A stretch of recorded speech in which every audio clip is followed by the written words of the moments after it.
Welcome to Boston Blue Beat BlazBlue Central Fiction Edition. I'm here with Aerodat, and we're going to get into some great BlazBlue action here pretty soon. How you feeling, Aerodat? Feeling pretty good, besides this little chud behind me, but, you know, everyone's just getting back from CEO, everyone's landed, everyone's back to work, I can say that for sure. But that also means we're back to the grind. BlazBlue Central Fiction coming to you now on Thursday nights here at Boston Blue Beat. I'm ready for it. How about you, man? I'm great. This is like the empty season. You know, people are getting ready for those regionals. We got SQXL coming up, as well as UMAD, which are both gonna have some great competition. But before those, we're gonna have lots of Boston Blue Beats. You know, with a lot of people just trying to get in their good BlazBlue since they can't get that offline right now. For sure. The off-season is always going to be a bit of a struggle. I feel like things don't really pick up again until Frosty Fouls things. But still, with all the amazing regionals coming out for, smaller games like CF, it kind of balances things out. Once again, UMAD this weekend, which I completely forgot about. But I know there's a lot of Boston guys who go up there. Danthus, Toledo. I think Wear Tear is going up there for both CF and Persona, which, shout out to the boy, he's going to tear it up. Yeah, him and Thun, I believe, are both going. I might be wrong, but... Pretty sure. Yeah, pretty sure that's right. Lots of good competitors today. You know, getting into our bracket, we're going to be looking at Kamui, Thanatos, and MurtleIsJordan first on stream, I believe. Which, yeah, that sounded pretty interesting to me. Yeah, so that should be Bullet versus Rachel right there, which is definitely going to be a matchup of have and have-nots. Bullet usually being the one to have-nots, and we're going to see how Kamui Thanatos can work around that. MurtleIsJordan, coming from the Persona scene, funny enough, alongside him. Actually, I think they're also be going to UMAD. Oh my god, I keep forgetting that so many Persona players just randomly moved into Boston. Why y'all invading? That is really funny to me. Again, so many Boston Persona players who are also now BlazBlue players. So, you know, shout out to MurtleIsJordan. Grinding out in Boston, I think that's a great region to grow. It's one of those really good regions to just. I mean, we're on the Boston Blue Beat channel. We can talk about it. Can't attest. Like, you know, I've been playing in the Boston local since literally middle school, and I think the results have shown out. Yeah, it's one of those regions where you can get some really good competition on every month, and also your local is running this very lovely online bracket. So getting into the match, Kamui Thanatos, the ranked overlord themselves, entering tournaments. Doing pretty decently. Alright, we're starting off with a runaway win. We're going to zone you out. What is Bullet going to do about that? Get in? Yeah. I like the recognition there, just playing a bit more patiently, waiting for that JD. It's not going to come out, and I believe that's going to be the 2D, going to be punished. And Myrtle going to take this to the corner, safe pressure, a little bit early on the frog, but still able to punish the movement out of the corner, and yeah, this is going to do a lot of damage. Oh, I think you're dead on. Yeah, you got the meter, you got the stationary combo. Oh, you're gone, Lamau! GG's go next. Once again, a matchup of have and have-nots. However, what both these characters have is damage. Access to that damage, we'll see how that plays out. Yeah, you don't want to get caught if you're Rachel here, because, like, despite, I would say the offense is, like, pretty good, and but the damage is really what you have to worry about. Overdrive getting used, and, yep, counter hit, catching them, trying to go somewhere, press a button, and, yeah, Kamui Thanatos, really dangerous situation in the corner here for Myrtle, and getting hit with a counter hit again, trying to get them out of the air, but just holding down that JD, and should be able to find the kill here. Momentum to get this round. Two very, very good rounds on both sides. Once again, looking to see just who can get that first knockdown, really. I really like the interaction right there. Even though it failed in that first round, still going for it. BC on George, extend the active frames. It is a fatal starter, you know, with Bullet. And he starts a good starter. But when it's fatal, that's the thing. JCC, good side switch combo here. Guaranteed pressure, but the jump out, no fear, 2B. It's going to be the answer here. And Kamui starts to pressure her in the corner. Back. I really love the keep me from that players. It's so like that's rarity you can only find in an anime game, and especially helps on a neutral because now your homing attack is projectile and going. Oh my god, you can block for that. Alright, going for the rush now. Gonna catch them with a frame trap, trying to move out off of the ground and moving back to mid-screen and trying to maybe go for more of a zoning game plan. Yes! Good option to be able to defeat that JD. Just trying to find any way to get in right now. Learned at a heat level, which can get such a severe disadvantage. The zoning is just coming down heavy. There it is. Game 1 going to MurtleIsJordan, just sticking to the zoning game and realizing, hey, I'm not going to try and box with this very angry woman. I just need to get her the hell away from me. Yeah. Worked out really well there at the end. Just was really close though. I mean, you're a second too late there. They get the snap off of that 5D, and yeah, the round's over. So a lot of skin to their teeth, but still able to pull it off for Myrtle. Alright, let's see how the interaction are going to play out here. I think now we've established that with heat levels, Bullet is not to be messed with in the neutral. Rachel not having like many movement options, but having a very strong one on a resource that is lane. I think Kamui could find their spots, especially if they play their cards right. Yeah, no wind by the way, so just trying to raw, get some pressure off, and Kamui's going to take advantage. Going into the corner. Alright, another heat on bro. And we got level 2 heat, so whatever is going to hit next is going to do a lot of damage. But because of the air tech situation, we're off to the other side of the screen. Good luck, Bullet! Yeah, and I like that they're just putting down these projectiles. They don't have wind to really play off of. They're just trying to use that zoning in a good fashion. Oh, the JCC actually working out. Oh, no combo, so Kamui's going to take advantage in a 100 meter, so... Yeah, you're beyond dead. Even with the super having very low minimum damage, you're getting hit by blood and red health, not much you can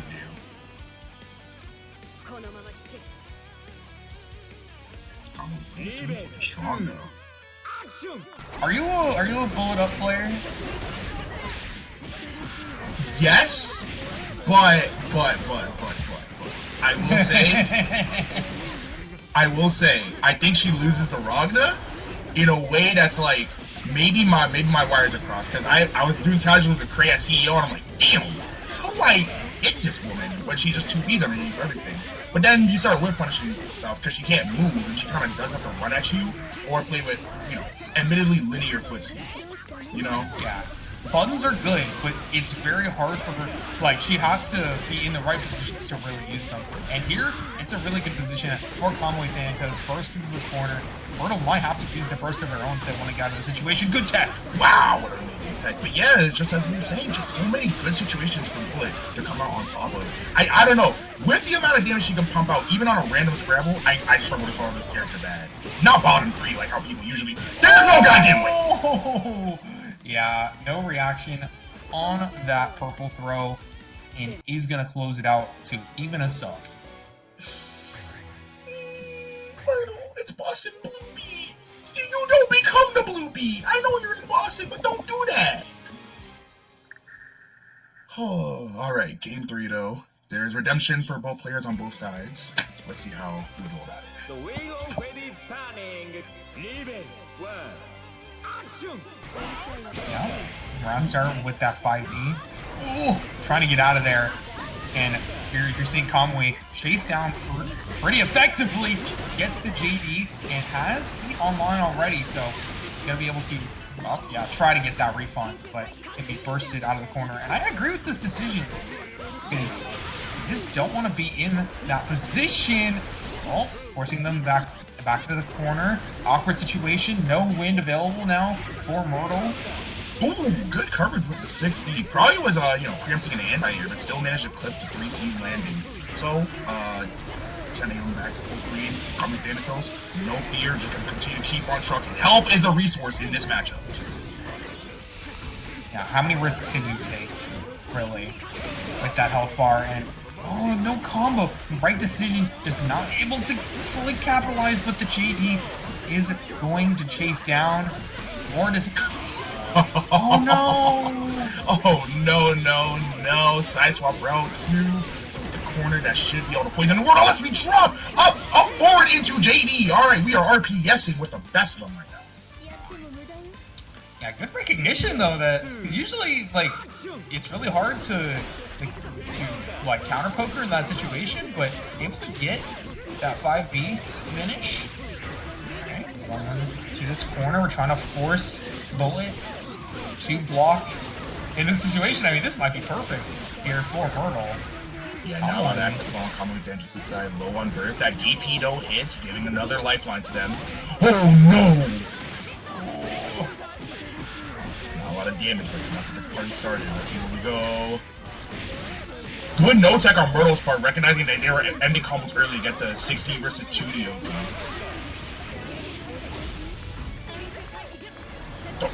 Another up for it! We are not holding back! First available, it's pretty good soon for you from Myrtle. Not Myrtle. Oh! I called it. Yeah, first baited, good stuff from Myrtle. Just using some of those anime skills to be like, you're gonna burst here. Good recognition. And it's like LK said, sometimes you gotta look at the screen, or if you're playing with headphones, you heard that burst sound effect when it recharges, goes like, oh, well, they're in red hole, what else are they gonna do, you know? Yeah, so good first match to start though. Close. Very tense set, very I don't even know how to describe it. It wasn't exactly a violent set, you know, but it's one of those where it's like the matchup can be developed in a way where I think on paper a lot of people see Bullet Rachel like, oh, Rachel wins that for free, how's Bullet gonna get in? But we saw Kamui Thanatos just continuously using their movement in the air just to, you know, really lock in, send Rachel to corner, get her back there, and just to start their own pressure. Something else I kind of saw in there was using 214D, which does have projectile durability to go through Relius. Forgot that's a thing half the time, I'm not gonna lie. Yeah, good tool. It's honestly one of those like things that saves her from being like one of the worst characters. Is that she has some matchup like against Rachel. It's not like you don't have like an option at mid full screen to be like, all right, I'm gonna hit this. And if they're close enough, like a lot of times they'll catch. As well as, you know, snap hands is a good like option to just be like instantly catch someone up in that top screen. But we're gonna be heading into our next match with Gaiman and more Bullet. More Bullet. More Bullet. All right. More Bullet. I called the match and I forgot. So it is another person who's at CEO, Gaiman 32. Also got the yo, shout out to them. Going up against Steven Larper. Dude, Steven Larper is an OD tag. Shout out to you, free game. that is a tag of all time. But yeah, more Bullet. I actually did say in a tweet a while back, it's like, I don't know what's with this current explosion of Bullet players, but I do think Game Man, Cray, Toledo, Kamui Thanatos, as we just saw, really pushing the character this year. Kind of one of the post-rollback effects we see with that game getting a new life. Yeah, I mean, also Rascal in Japan, just like doing it in ways that I didn't know were possible. And teaching some of the other Bullet players, I think, really what needs to be done. I did not know this was going to be a Relius player. Okay, so they are still on Relius. Damn, they really did drop Terry all these years ago. Fair. I mean, pretty solid character to be rocking. Mostly you see it from, you know, Donna Mioro, are the main people who would be rocking around right now. Oh, big counter hit, able to get the burst out. Oh, wait, that tanks the ball? Okay, that changes the matchup. That's crazy. I didn't think. Wow, okay, hold on. Why does it work like that? I don't know. I always just assumed, like, Ada would do her job and just kill her, but no. Now you're on the other side, holding this bullet pressure, these JD resets, which I believe in Heat go from ±0 to just straight up plus. So there's always a new mini game there. Future are having more advantage. Oh, good to see. Good recognition. You're able to start the pressure here. Finds it low this first time. Take this lead. A lot of sub-meter for both players. Gonna set up overdrive to not have to block one mix-up. Oh, that crossed up their barrier input. That's so evil. Oh, God. I can't. All right, game man, you gotta come back from that. I don't know that. I can't even tell if that was intentional or not. Ooh, very good snipe on me. Was it bullshit? Yeah, I think Game Man's gonna try to playing this matchup in a way where it's just like, you know what? Let's not wait to let Steven Larper really get out of this corner, because it feels like that pressure, as soon as it gets started, it's just very hard to deal with, especially once they get that 50 meter. We're gonna get that frame trap counter hit. Oh, no combo finish. Yeah, as you were saying in the corner, I was just about to mention, they gotta start like launching some of these overheads, because wild bullet stagger pressure and resets are very scary. It doesn't really matter much if it's all bids. You gotta check them, gotta keep them honest. Okay, good find with the JD. Should be able to. Oh, baited burst. And the A-tier. Bad situation here for Game Man in the corner. You have 100 meter, but. What? Guard That's cancel. no corner? No one in this matchup is a good person. No, nothing in this match has been deserved. Alright, good frame trap to stop the doll from getting shagged, but now you're running low on doll meter. You gotta do something here. Maybe pop an OD, maybe pop dual bios. Yeah, could end combo. Gotta send the wife. Good ender. TRM. Get the throw in the super means that you can't burst in this situation. Overdrive immediately, and yeah, this should be it as long as you get this hit into the super. Okay. It is not going to drop. Okay, I gotta bring this game. It looked like, I mean, yeah, it looked like it.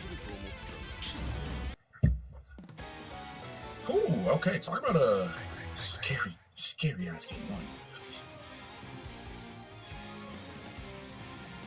2C sucks, he says, as he got like a solid like confirm off 2C like what 3 times in a row in that match. All right, whatever. You Relius players. Yo, Relius play.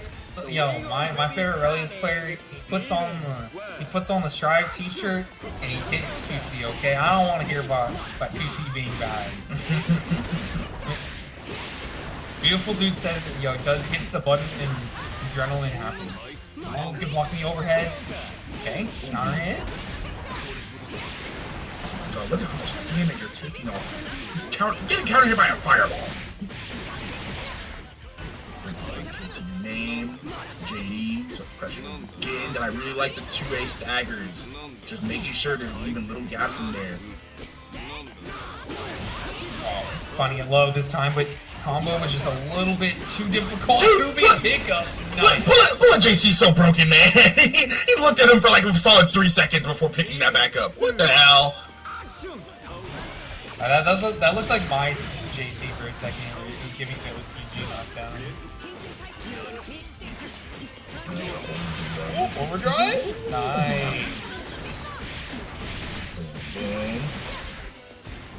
Easy levels. Roll check. You're exploding. Still alive though. That's 4.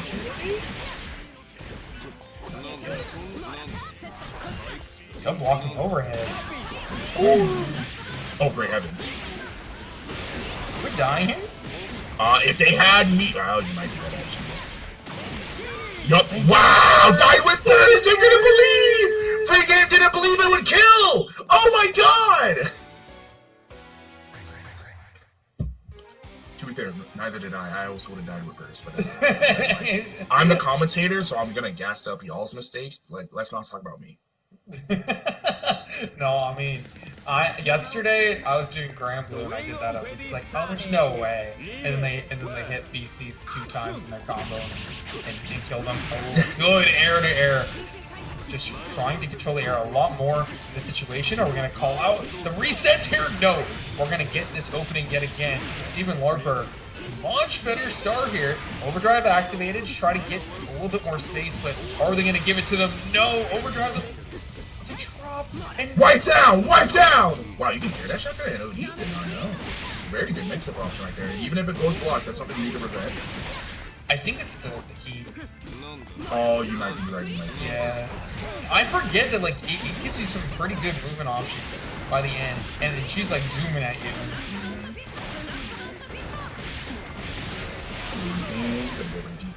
Go for safe jump. We're gonna try and open another wall catch. Wait, good guard cancel. Yeah, able to reset that situation really well. Because not a lot of doll meter though. You gotta be careful because you don't want to lose Ada the situation. Okay, we're gonna send out, and we're not gonna use doll. Resetting here. Big hit. Not able to pick up though. You're wrestling with the white right now. Only attack fight this mark. That was the weirdest Ledley I've seen in a hot minute. Oh no, that's not good. That's not good. Yeah, I would burst here too. Because both on red health, so touch for game. No, dirty work. Game Man with this amazing movement around the doll. So now to do a bounce at the last second option. It didn't jail, so you could have done something about that. That's no good. No, wait, no, wait. Oh no, cross up. Okay. Okay. All right, everyone calm down. Everyone calm down. Game Man took the round. I don't know what the hell happened in those last 20 or so seconds, but calm down. Game Man took it. Counter hit JC. We're picking up one more time. Straight to the corner you go. They call it bursting. Oh, yeah, now you're down first. Very hard situation, but we're going to 2C and get this party started here for Steven Larper. Trying to wait, be really patient, good fine with the counter hit, trying not to overspend the doll meter here. They don't have the resources to keep up the pressure. They're trying to get out a little bit here, and we're going to be stuck in these blocks. Stun trade is going to go in their favor. Eddie Drill to check neutral, but Game Man ahead of the game plan. Oh my! JD.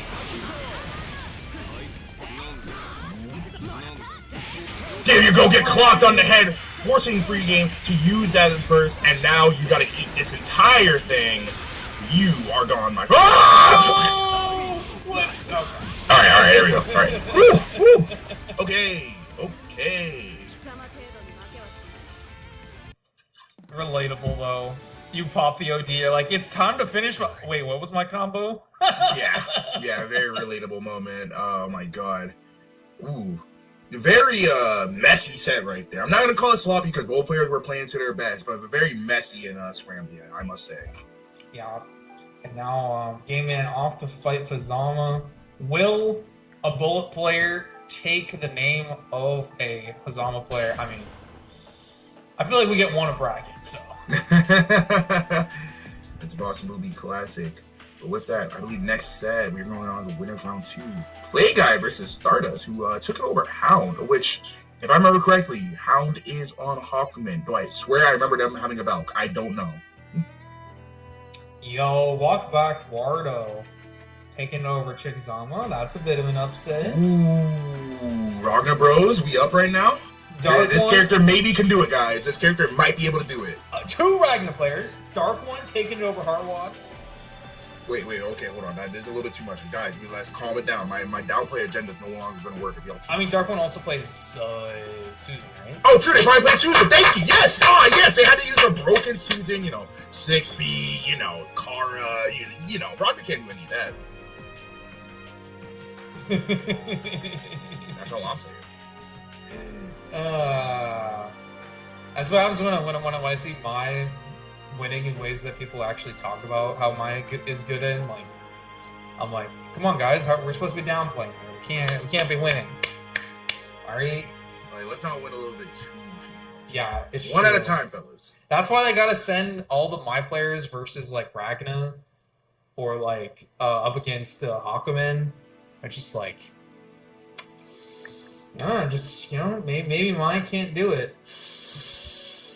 I don't know.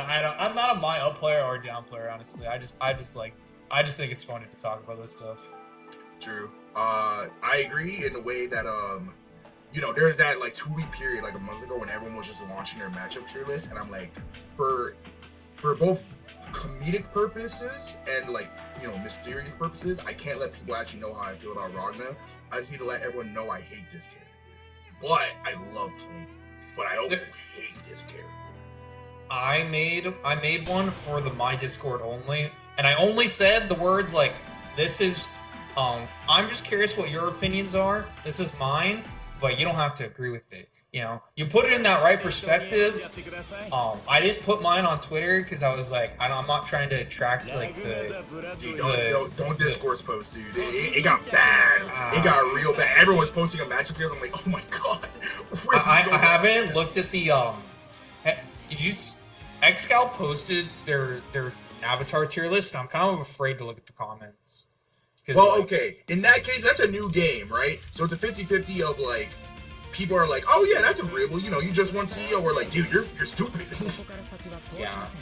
Or like the Tocom. Maybe Mai can't do it. I'm sorry. I did not mean to. Yeah, you let the downplay lead. I want to let you know. I wanted to let you know you did let the downplay lead. Oh, that. Whoa. Okay, we are doing things that shouldn't be done. Was not ready. Yo, play guy. Big burst. We're gonna have to make this worth it though. Going to the corner. Stardust has some meter and resources, but baits from play guy trying to play around a lot of those metered options. But we are gonna get out of the corner. I like that from Stardust. I really like the hold movement that Stardust has right now. I thought I mentioned after play guy did a burst like that, I would just be sending all my resources. I would just be sending all my resources to get out the corner against Ragna. Oh my god, they got shit. No reaction. Oh no, it's all falling apart. Oh no! Okay. Okay, Stardust. It's all mids though. It's all mids and lows. Character only has 2 highs. Okay, block.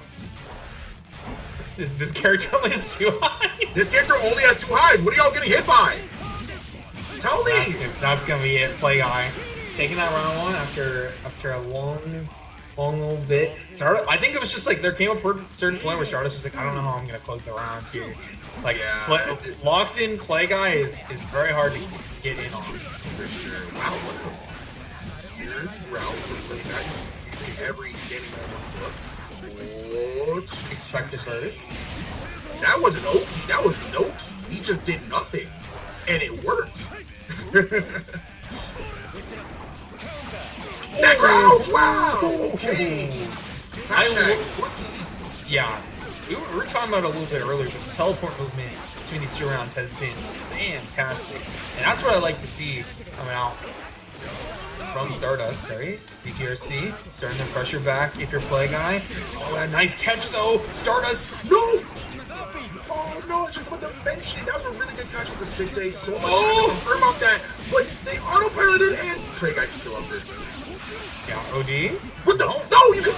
Dude, I hate you guys. I hate all of you. Dude, you could have just popped OD and. Ragna Bros. Look, sometimes you end the combo so you can win the game with cross up team. But that was Emo's telegraphed. The cross up divider, like, oh my god! All right, whatever. If I start talking about my feelings on cross up divider, no. What you're trying to tell me is that like I should always be expecting it, dude. When Vendetta is jumping at me in this way, and I'm like, oh, I don't know what they're doing. Yes, actually. This is good to know. All right. Hey man, character only has 2 eyes. And they're both 24 frames. Y'all be saying like 18 frames to react to. I don't know what y'all get hit by. Alright, in the corner. Sure it's not like Ragna. But StardustLucy right now is getting hit by Ragna. In very oh my god, very damaging ways. Yeah. Play guy not really letting Stardust play that round. Just a lot of good pressure in the corner. Almost finishing out with the perfect. I believe it was just with that lifesteal that came up perfect. Yeah. But oh, good movement. Go from Stardust. Trying to get out, but that 5B just too good. Going up. Good tech, but able to catch the follow-up movement post-tech. Play guy trying to close out this set. You're in the corner. Burst available and overdrive. The Stardust has the resources, but are they going to be able to use it? Nice. To dash. Not to A. Ooh, we are pressing things right now. I think StardustLucy has to slow down the game. Not gonna whip.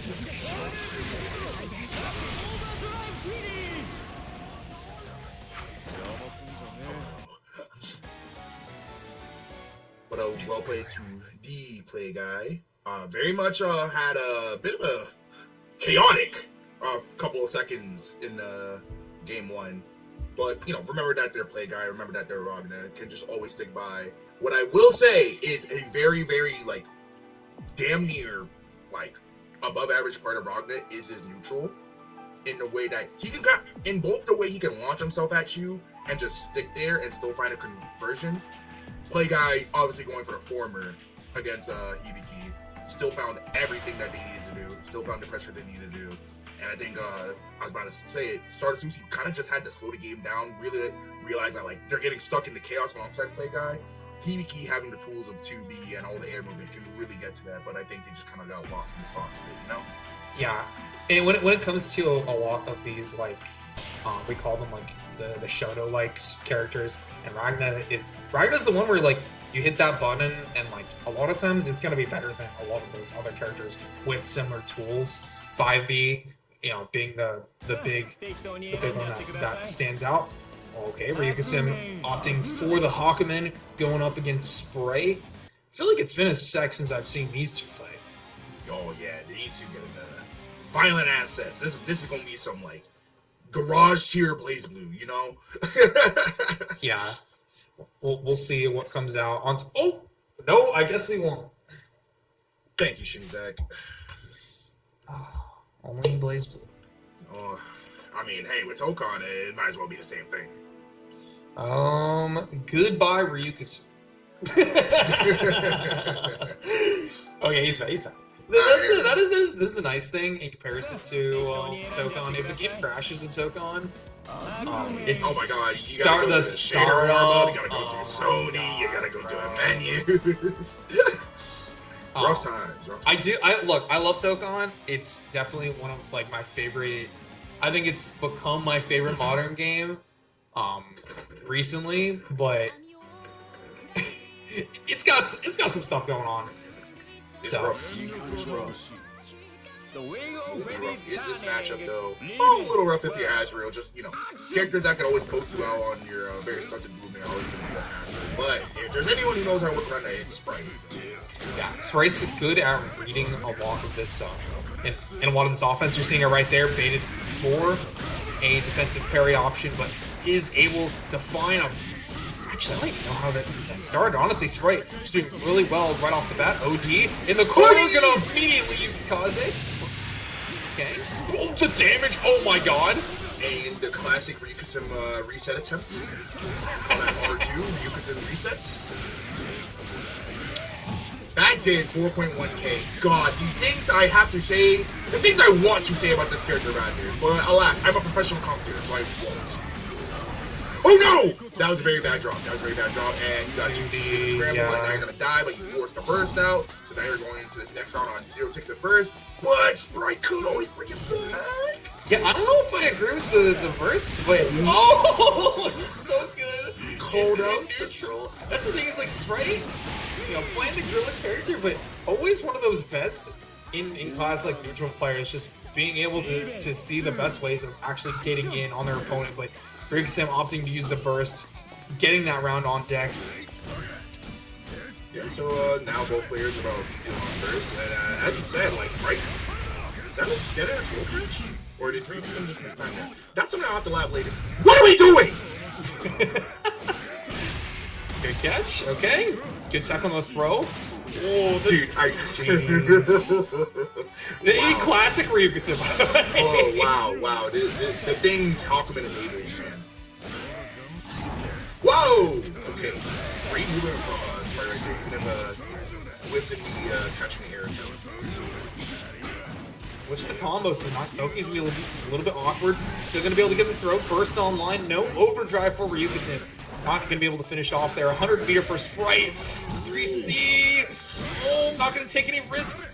Trying to counter poke there. This should be it for Ryukasim. Gonna go for the burst.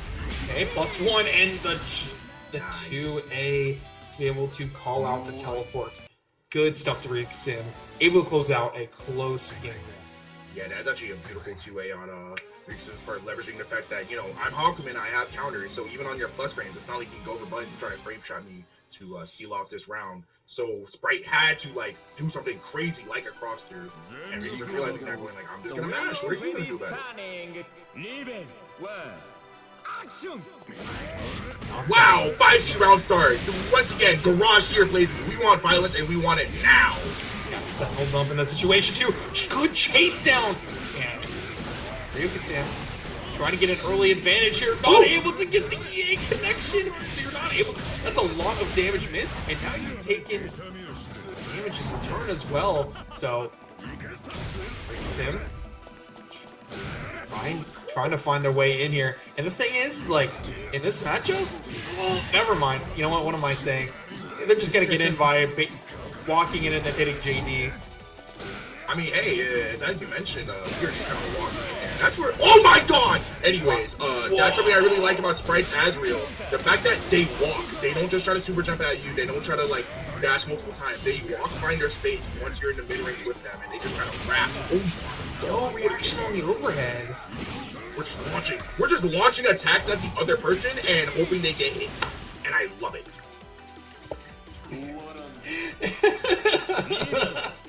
Ryuka's like a millimeter from getting punished there.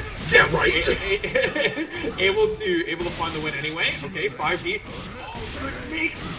Okay, Sprite, gotta start something here because this is Ryuka's set point currently up 1-0.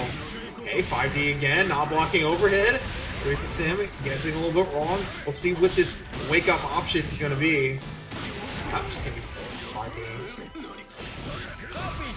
Oh my God! Wow, we're just sending all the options right now, using all of our meters. However, Sprite has a life lead, so now at the point of urgency. I mean, Ryuka has overdrive, so I'm not. I'm never confident in these life leads. I'm not sure that Sprite is either. They're trying to play really slowly here. Okay, good find from Ryuka. It's gonna make a smash. Okay, I was gonna say after that knockdown Ryuka had, now it's an even game because Hakumen has OD. Sprite, no fear though. We're just gonna press. Good recognition. That was gonna be minus on the floor, but able to get the combo going. Oh, no tech from Ryuka, so corner is gonna be taken. Ooh, hit it out. Not something you see every day. The IAD back into the corner of the safe side when most Azrael is opting over the concept JD. Wow, 3C anti-air. No, that didn't anti-air. That actually chased down the 236A. I was trying to get the lariat. Damn! No fear. Yeah, big call. Big call. Oh, From Oblivion, it did not look like it was going to be evening up, but Sprite able to take it back, and now we're 1-1. Yeah, here we go. Once again, Garage Tier BlazBlue violent ass BlazBlue. Players have been engaged with. Some may call it unethical. These two characters are pretty unethical. Just trying to rob you blind. Button pressing from Ryuka. 3C. Dude, he's been so good with these like 3Cs to catch like air landing lags or to catch a buffered lariat after. It's such like, dude, I understand this matchup. You're not getting used. Yeah, and also like Sprite has done a great job of conditioning Ryuka to be able to like actually sit there on defense too. They know that Sprite is looking out for these defense options and is trying to react to them. So, oh, it's just so hard on defense here for Ryuka. Sprite able to close it out. What's your Oki option there? Fuck you. 2D. Oh my God. Alright, we're gonna try to dash it with the PC. Even I'm going a pretty good start.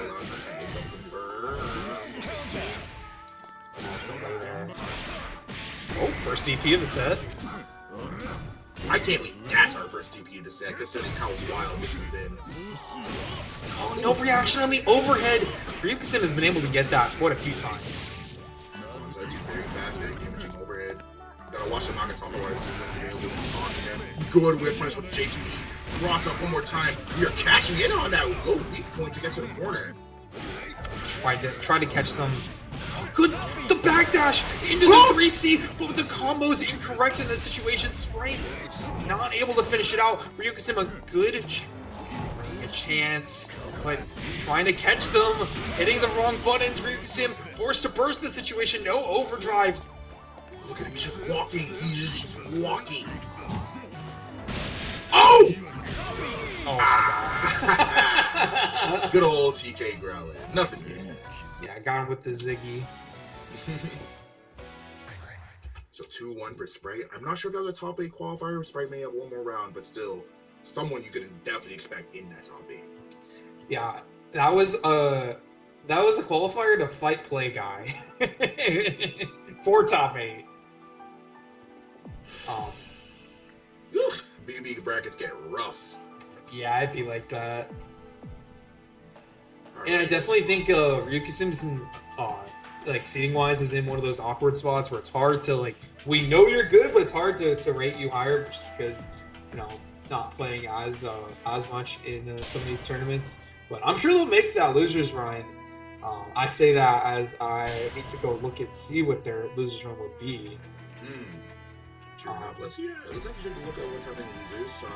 So Needy went down in losers pretty early, having lost to. Oh my god! Soliloquy. Yep. Kamui getting double elimed by Rachel. Ooh. But they beat Heartwad, by the way. They beat Heartwad. Oh my god, yeah, you're right. I just noticed. Wow, that's actually a crazy upset. Heartwad, usually like a top tier contender of these brackets going down the road. Yo, where is Ryukisim? Why am I? Oh, they're fighting Steven Larper, so they're probably gonna. So the winner of that will fight Stardust. But getting into our match, the first appearance of Dawn up against Walkbackwardo, recently seen at CEO. That's the guy who beat me. Wait, they beat you? Yeah, I lost my top 8 qualifier to Dawn. Oh, to Dawn. Oh, okay. Yeah, now he has to fight another Ragna. So we got a glimpse into the alternate timeline where Walkbackwardo, also at CEO, could have been in my shoes for that set. So let's see how they go about it. And by how they go about it, I mean I'm stealing all your attack. Yeah. The interesting thing is, like, you know, Dawn fights a lot of these different Ragna players already in a lot of these online tournaments, including like Vendetta, and then also there's and Play Guy. There's so many. So seeing how they approach this matchup when they have so much experience is really interesting as well. Walkbackwardo is really trying to chase down, but what? Guard cancel on the combo. Oh my god, you're on scramble right now. Remember, Walkbackwardo has been very good with their dolls. Not only opting to use high-rate jumps but also making sure they're jumping with JC or placed right where the doll would be after a move, but still. Dawn, as you said, just has so much experience with Rogers in this matchup of all flavors. Play Guy, Vendetta, Zen, me. It's hard not to see the expertise being shown on screen.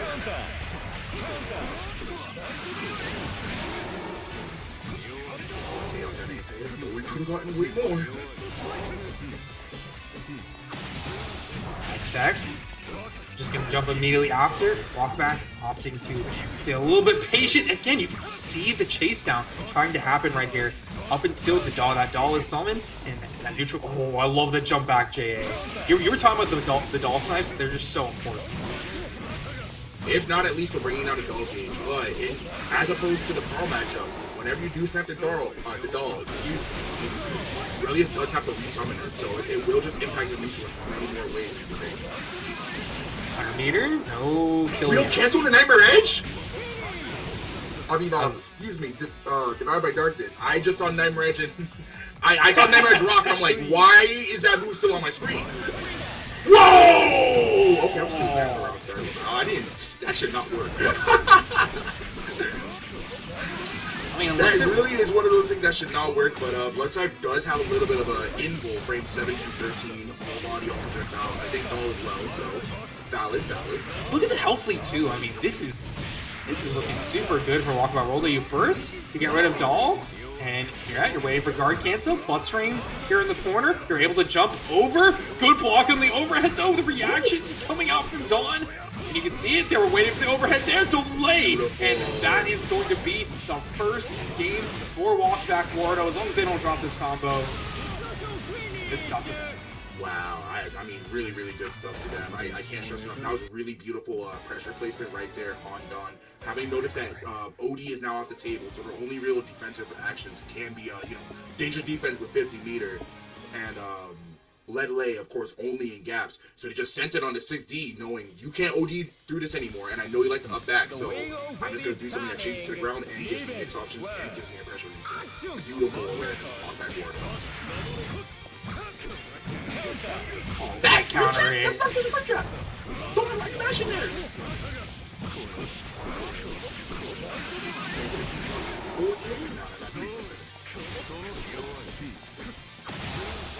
Tech. Trying to get out of this corner. As soon as they escape, you know, the round becomes a lot more doable, but Walkbackwardo is not going to let them get this pressure done for free.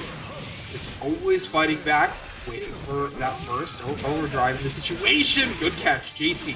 We're going to be getting Smoky in the corner. They're going to be trying to save this doll meter. They're trying not to spin the burst, though, or the overdrive just for that doll.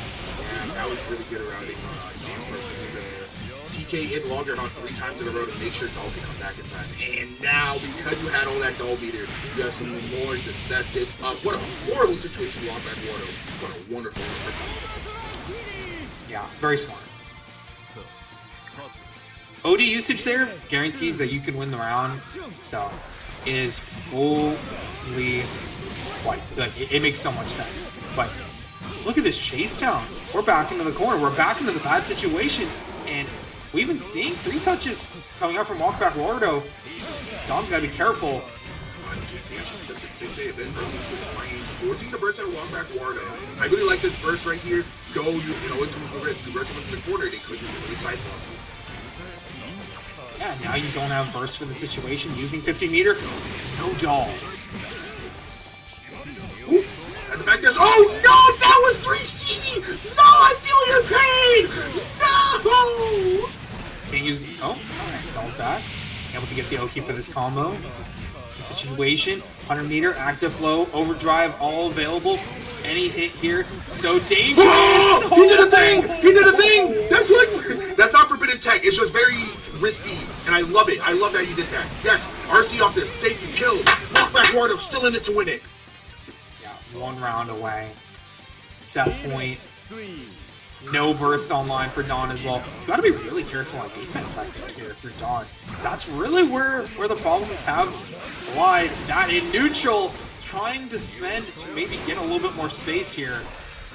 Spin that doll. Going out the corner, it was extended by me, so not really that much of a confirm for Dawn. Now just launching overheads.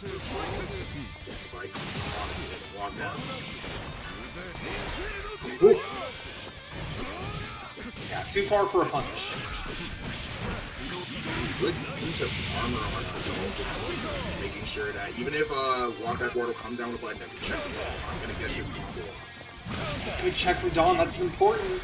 But we're not done if we're Walkbackwardo. Oh Active flow available. And that means that this, you know, if you get the hit here, it can be so damaging. And we're gonna set up.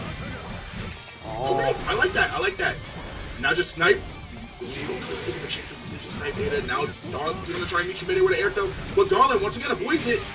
oh, they're able to get it. 1 health in a dream here, and no doll meter into the frame trap. Okay, might be able to get some health back on this combo, but we're gonna guarantee no health back with this burst. No corner, and Walkbackwardo 1 health in a dream to be able to. Jump. Yeah, the area there was crazy. Oh man, I mean, not a lot of options left to Dawn Frost on low health, and with doll placement just continuously catching the up back. And when they finally escaped, there was Dawn ready to react with the JA. But still, whoa, what? Ooh, crazy neutral being played right now. The wing of Fate is turning. Riven 1. Action! Yeah, that's enough from Walkbackwardo that we can catch Dawn out. Try this game, good dirty work. That JB getting extended! Active frames by hitting the doll was so gas.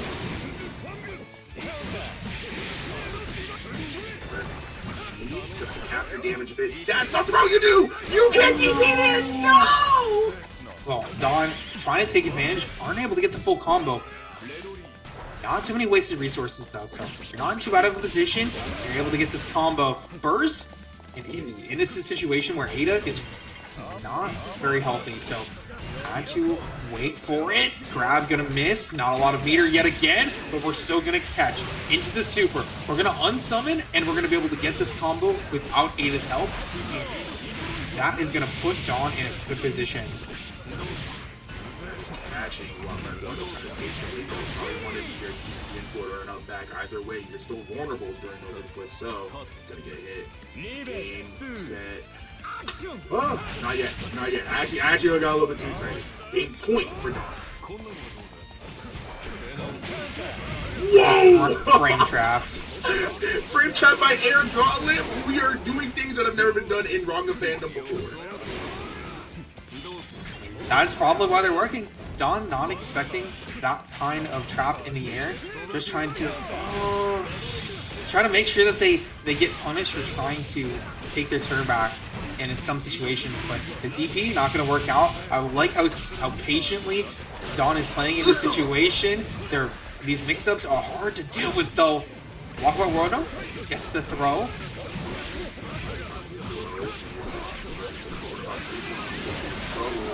I full kicking into now. Ragna's in a very dangerous spot. Any confirm you can get it. Will be doing a whole lot more damage. No, that's on purpose, so it gives time for Dawn to react. Defense. Oh no! Nice tech. Gotta get out of there. Now you're put in the corner. Don't have to hold a combo. Just runs up and throw. Yeah, forcing out the burst though. Not a lot of resources on Walkbackwardo's, and any here could be very risky, but you're forcing out the burst. 20 seconds left. Not a lot of health still on Walkbackwardo. Cannot get hit in this situation. Any poke could do the job. On TK Gauntlet. Oh! Wow, caught the up back from Dawn! That's an amazing starter! We're going to final game, final round! Yeah, 5C actually catching the jump there at the end. Ooh, low ticks and burst for both players. This is gonna be a war if who can get the active flow first and who can get that momentum first. And right now, Dawn is looking to set that up, but still no fear! Shown on the side of Walkbackwardo, unfortunately chopped him. Okay, top by the frame chop, not a lot of damage on deck. We're gonna go for the up block. Yes! Guard crush in the corner. Still pretty healthy though. Not a lot of damage that can be done in this situation. Damage, but that guard crush adds so much to the invisible active flow meter, which means Walkbackwardo is gonna have his burst by the end of this round no matter what. I don't even know if they're gonna need it here. This next combo, if you get overdrives, yeah, it's not gonna kill. Going for the frame trap. Oh, careful. Dawn still can come back. Has the active full going. Oh my god! Yeah. Oh, y'all stressing me out on comms here, man. Oh my god, dude. How do you feel? How do you think he feels? He was just battling for his life, able to come out on top. I believe some people in chat said that they had where they played each other a bunch, but either way, that was really well played. I feel like they were doing some stuff that up against Relius, and a lot of people in the modern day will probably have less experience doing, like the timings to snipe the doll even in the air, like that's the kind of stuff that you really like seeing to be able to win in this matchup, and especially against Dawn, who is the premier Relius player currently. Yeah, no, while the set did get more and more chaotic as the games went on, something I immediately noticed, they were maximizing their doll snipes, whether it be with JC, JA,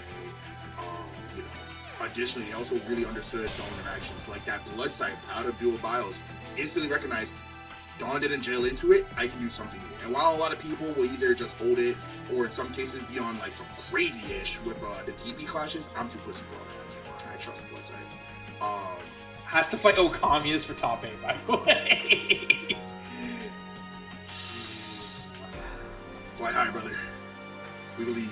That is that's one of those where I'm like, that sounds rough for both players, but I feel like Dawn has really tried to lock in on that mind matchup, so we'll see. Maybe Okamias pulls out one of the many characters that they play.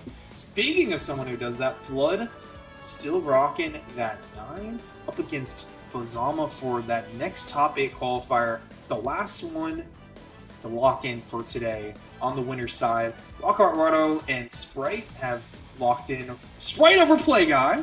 Pretty interesting. Yeah, pretty interesting. So good they over DarkOne, since Heartwad was sent to losers and sent out by Kamui a little bit earlier. So it's going to be so good they versus the winner of this match for that final top 8 winner spot. Alright, it's all running on this qualify for that top 8 FluddSan. Pretty premier 9 within like the Netflix sphere. I don't believe I've seen them at a major just yet. My memory is pretty bad though. I wouldn't be surprised if they've already gone. I don't know which region they're, but Fuzzama, everyone knows them, everyone loves them, everyone hates them. However you feel about this guy, it don't matter, because he's gonna hit you with the most optimized hostile combo you've ever seen in your life. So it's true. When was the last time Flood was at a national? I don't know. I can't tell you. I don't even know which region they are. I think they're East Coast, but I don't know where. These are the questions. Okay. Able to. I like the option of spell already. Going for the skull, just be like, if you're gonna attack me, like you're gonna get hit. We gotta make the determination now. Are you an Oki 9 or are you a Zuni? And right now it's looking like they're Yep, and guaranteed barrier pressure. That means that you have Fuzzama thinking a lot more about like, can I even barrier as much in these situations? Hard to blockable and getting the win. Very, very hard to blockable. And yeah, it seems like they're an Oki 9, so they're gonna do whatever it takes to counter hit the neutral, find a conversion into a knockdown. Depending on the spell they get, it's hard to blockable. Could get pressure. Wow, you didn't go ahead and just jump in there, start your turn. Not much came of it though, but I totally like it. I think they've been prioritizing a lot of these like neutral, a lot of the neutral as well. Just waiting out, not trying to super extend on these normals unless they are going, like, unless they're sitting at their maximum range. Okay, setting up the skull so often. Yeah, yeah, got him. The sat behind it, I mean, well played, very well played. Oh, this character is so evil. Yeah, you caused the pause screen. You paused the screen and you got fuzzy for it. Is that not crazy? That was evil. Oh my god. Imagine if they had the low going there too. Like that was. It's just so evil. This character is evil. I've been saying this. Once night players learn more than 3 combos, we're all in trouble.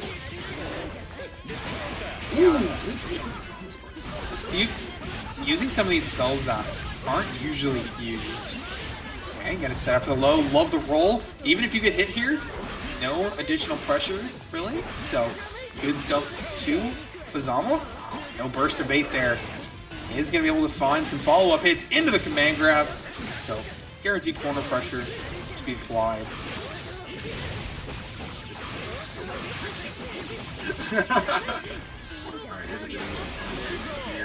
Oh my god! Awesome players can't hit confirm? Question mark? Ooh, good dashing out of the pressure right there. Try to reset to wow! Good, like, this is an amazing teleport placement. I've never seen, like, anti-Hazama movement like this before in my life. And still got the hard to block, but this time the rotating instead of the high. Delay on the low there, so able to catch the roll. Knew that Fuzzama wanted to go for it, so went for that ground hit and able to fully pick up off of that spell. So set point here in a very dominant fashion, by the way. I mean, I think it's worth saying that right now Fuzzama is getting hit. Oh yeah, for sure. Like, they are really just routing around this hard to block. In case anyone doesn't know. 9 seed spells right there, the lines that go to the ground. Both hits are low. Well, not both hits are low. The first one that makes contact with you is low, but the second one is a mid. But using that, 9 can also go high and make it very, very hard to block. And it really plays off something I love about this match. It really plays off the natural tech system of CF, where if you immediate tech, you can indeed just hold up and block the high, since that one is left and block the long way down. She has some of them. Oh! Something like that can happen, where you immediate tech into OD and because you're Hazama, you kill them! We're not going to get 50 nasty though. You're gonna be. You were looking for EA at the end in order to get the kill. Oh, that was nasty. Chat, why did that cross up? Chat, why did that cross? This is y'all's fault. Why did that cross up? How did that cross up? I'm not. What? Alright, whatever. I feel like Fuzzama's been really trying to press in a lot of these situations off of Rock and confidence. So simple frame traps. Speaking of pressing, Flood getting caught. It was looking good. Are we gonna be able to finish out though? What a snipe with that JE on the slingshot off the chain. Now setting the fairy neutral to immediately snipe Hazama's movement. I'm on top of it though, immediately hitting 9 to save the fairy. Go ahead, that's a go! That's a go, literally! We have insane amounts of meter penalty though for Flood. Oh! Oh! I can't hit it, that's cheating. I'm mad. Fuzz is so nice with it. What a conversion! Teleport on wake up, immediately swap side. That shaky. Yeah, good trade for Fuzz here. You gotta be careful still. I mean, you're not out of the danger zone. No combo! Running in there with the go-ahead hopefully. Hopefully wanted to make contact with him to start a block string, but couldn't quite find it. Yeah, Fuzz needs to go in enough where they get OD in this situation, but not enough where they get shot. So there, OD online. So she is going to be able to activate that and find their win condition, hopefully. Oh, good conversion, and you just need this one combo. Yeah, very hard for FluddSan to really play out that last second of neutral where Hazama probably OD, because now with these unlimited chains, it's not as easy to snipe. Hazama clawed it back, really? Oh my god. Yeah.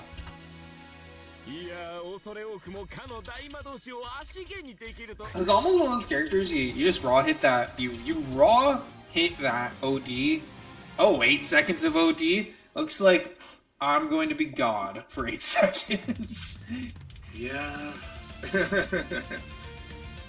This is the most I've ever seen a 9 use Goat Skull. It's making me uncomfortable. Me too, but also kind of sick because once again, I like seeing 9 players do more than 4 combos and 3 spells. Goat Skull is really good in the My matchup too. If you get sometimes as 9 you get caught just by like someone just randomly flipping. You can just do that and then they have to think twice about just flipping in neutral because they're gonna get hit trying to do that. Okay, Fuzzama stuck in the corner here. Interactive defense situation. You can activate the OD and it's gonna be wasted. I mean, Flood coming out on top in this situation. Just Fuzz not able to find it. Oh, good to see. Of course we do, because it's Fuzzama. Because it's Fuzzama. Yeah, I don't know if you're supposed to be doing that much damage, that much conversion ability on that situation. Not gonna matter in the end. It's gonna be Flood taking another set point. We'll see if it works out for them this time.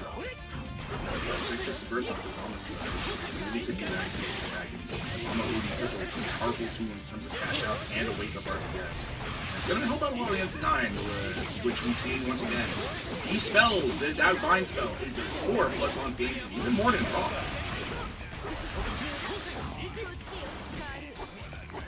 Pressure.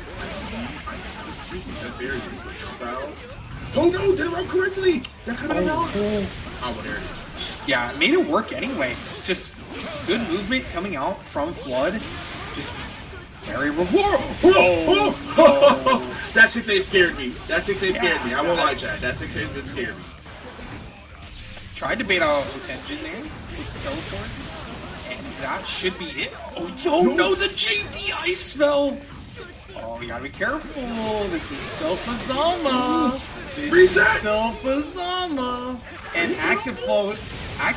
Wait, you are so dead. Wow, Active Flow with this character is so broken. That's crazy. Why did that? He was like 3 moves and that hit 5K. Why? You know the other crazy thing? They have OD now. Yup. So last round, and Flood needs to cannot drop any more combos. I think the name of the war in this round is how can I use Fuzzama to force a force a burst if I can. Oh no! Big Oh no! It's starting. It's starting. GTC. Oh no! End of the corner. 50 meters going to be gained here too. So lots of good resources online for the offense. Yeah. I like that we're trying to tech out here. We're not worrying about the damage. It's really about, can I get in the right position? And there, an overextension coming out from Fuzzama. Roger Jamaijin. Oh, there's Wake Up OD. No attention in sight though. It's still on the table. That is a 4-frame. Oh, look at the weight! 50-meter wasted. And Flood, no OD. No, there's a snipe. Does that have enough time to combo? Oh my god, and Sensei won't even hit overhead. It catches your jump out. Fuzzama clawing it back one more time to secure that top 8. I mean, it's gotta be said. You can't let this guy play the game. You can't. Like, you really can't. That round 2 where Fuzzama had no OD was your chance to close out, and just some severe drops allowed Fuzzama. It just gave him enough rope to get out the hole. Yeah, that was another insane set, is what I'll say. We're in a sea of insane sets that we've had today. You know, Dawn being sent to losers by Walkbackwardo, Sprite and Ryukasim duking it out. Like, that was another great one, but just what could have been? What could have been? Flood had that 100-meter in the corner, not able to close out. I think they are newer to 9. Are they newer to 9? Because I know there was one point.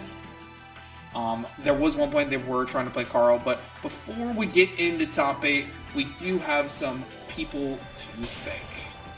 Ladies and gentlemen, it's time for our adverts. We need to make money here, except we don't make money. We're just here to shout out to the community. So with that first, we're going to be shouting out ourselves, because I think we're a pretty big part of the community. This is BBB Online, and this is our online weekly. Sadly, at the end of the rotation with BBCF being on Thursdays now, but don't you fret, in about 5 more days, we have Monday night's ToeCon Fighting Souls. Hopefully, the brackets will be a bit better with time and the desyncs, but with that port, anything could happen. But alas, ACPR, you need to, you know, the classics. Yeah, for sure.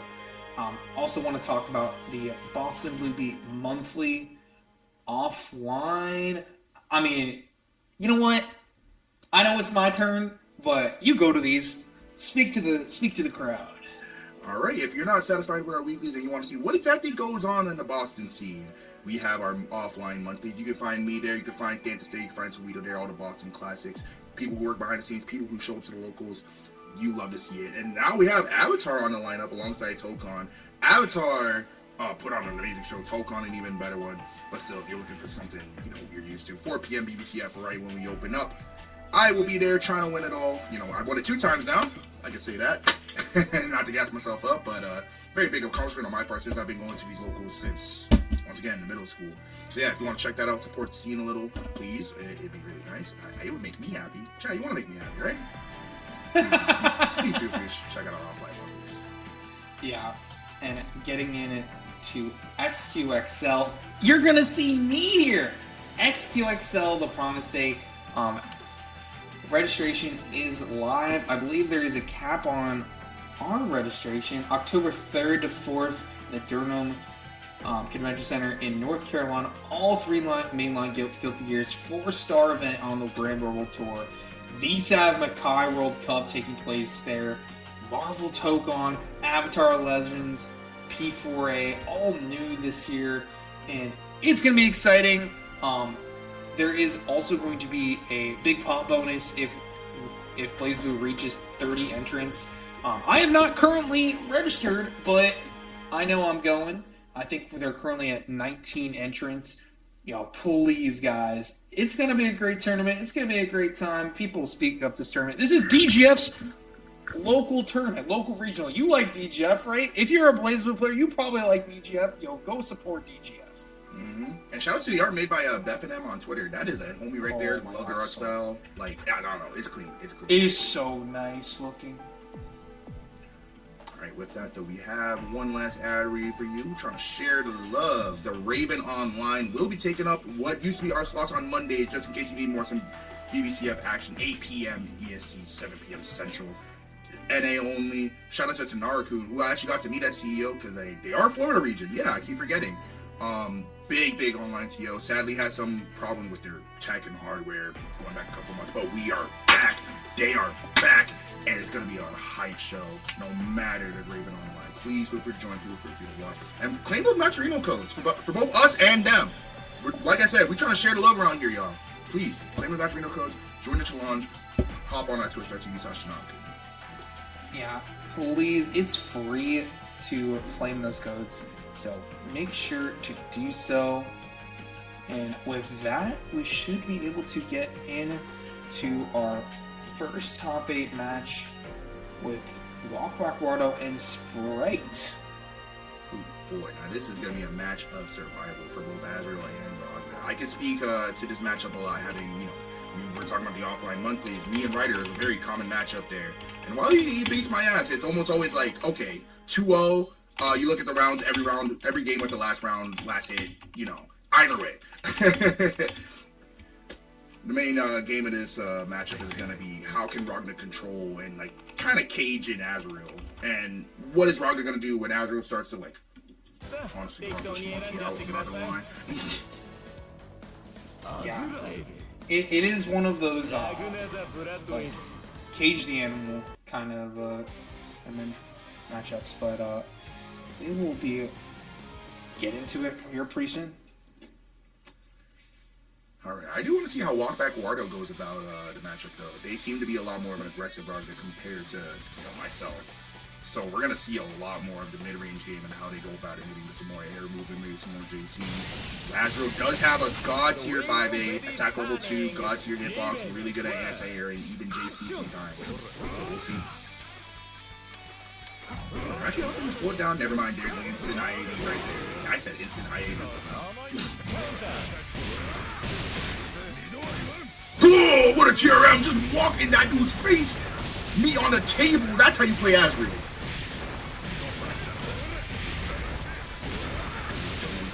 Well, something else to really note about this matchup, the damage. Ragna can do as much as he wants in the neutral, convert as much as he wants. It's still damn near 3-touch game, 2-touch game for Ragna, depending on the situation.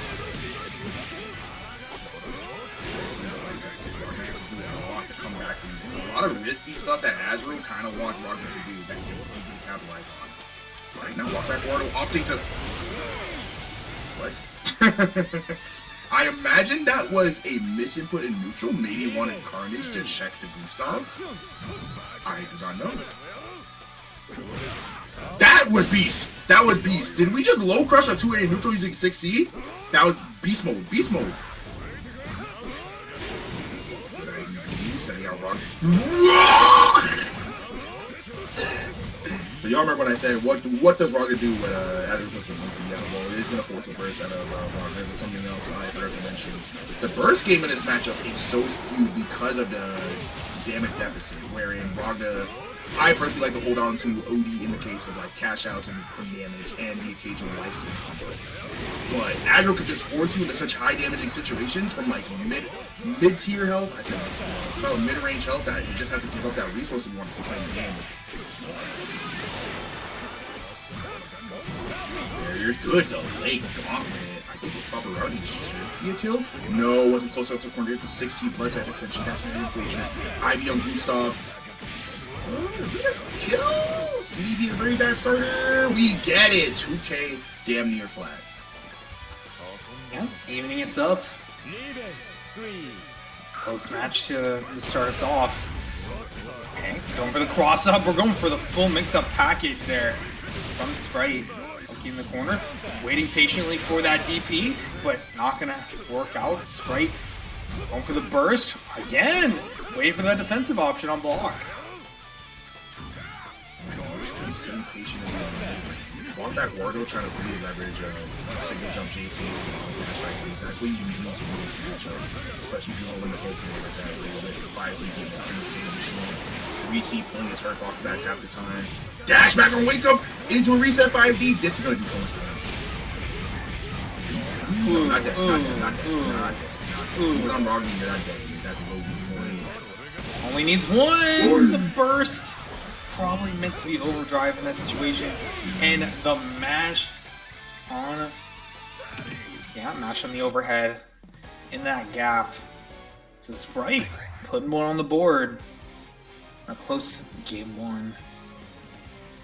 Yeah, just not a lot that Walkbackwardo could do in that situation with the life deficit being so high and just having to resort to riskier options like Gauntlet that make Azrael challenging the offense way easier. Cannot blame a Gauntlet right there, though. Good IV on 2C! Oh my god. Yeah, that's exactly what I was talking about. You're gonna have to burst a combo like that, because that was legitimately, like, close to dead, if not dead, if they fully cashed out with a... Yeah, this is one of the, I think, the dangerous things about Ragna's matchup. Like, a lot of good, like, tools in terms of buttons, but getting hit really sucks. Because this character can kill you and then put you in the blender. Alright, good big body route using the 5D Gauntlet route. Nice! Character-specific routes, but with the, in comparison to big bodies, but that's really cool. Okay. Walkbackwardo trying to get this Oki in the corner. Not a big combo. OD on the 2D, just not a big enough gap. And it's going to be Walkbackwardo trying to close it there. I can't believe that counter hit 5C. You know what? You king. That was awesome. Hell yeah. You definitely should have died, but hell yeah.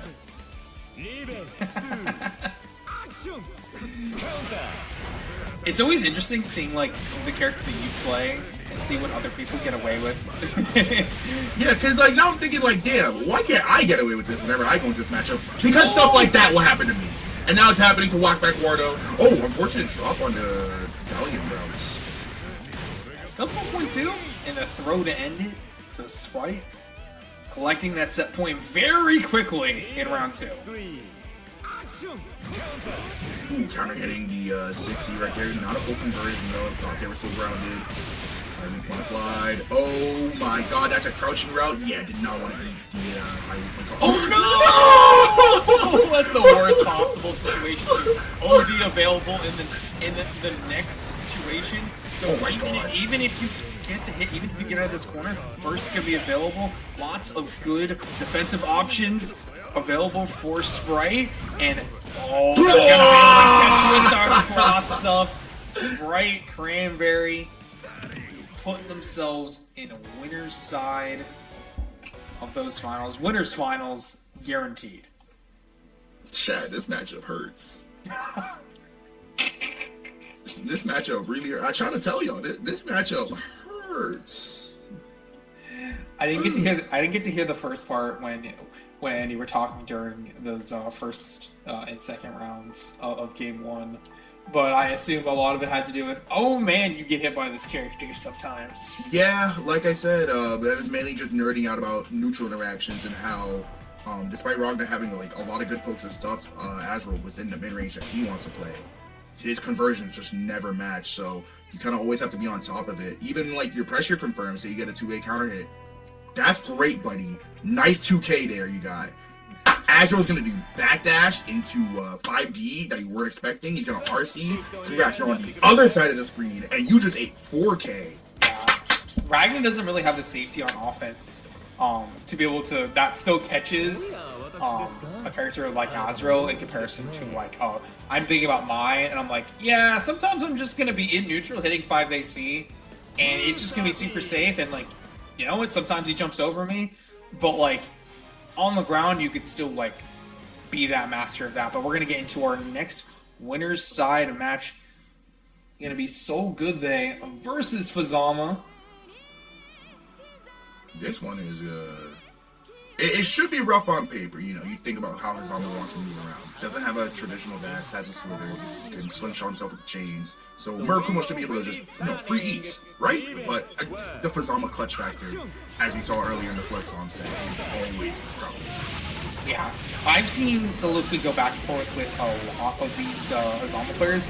I know Chick, who's one of the people I normally practice with, has talked about them having a lot of sets go back and forth with them.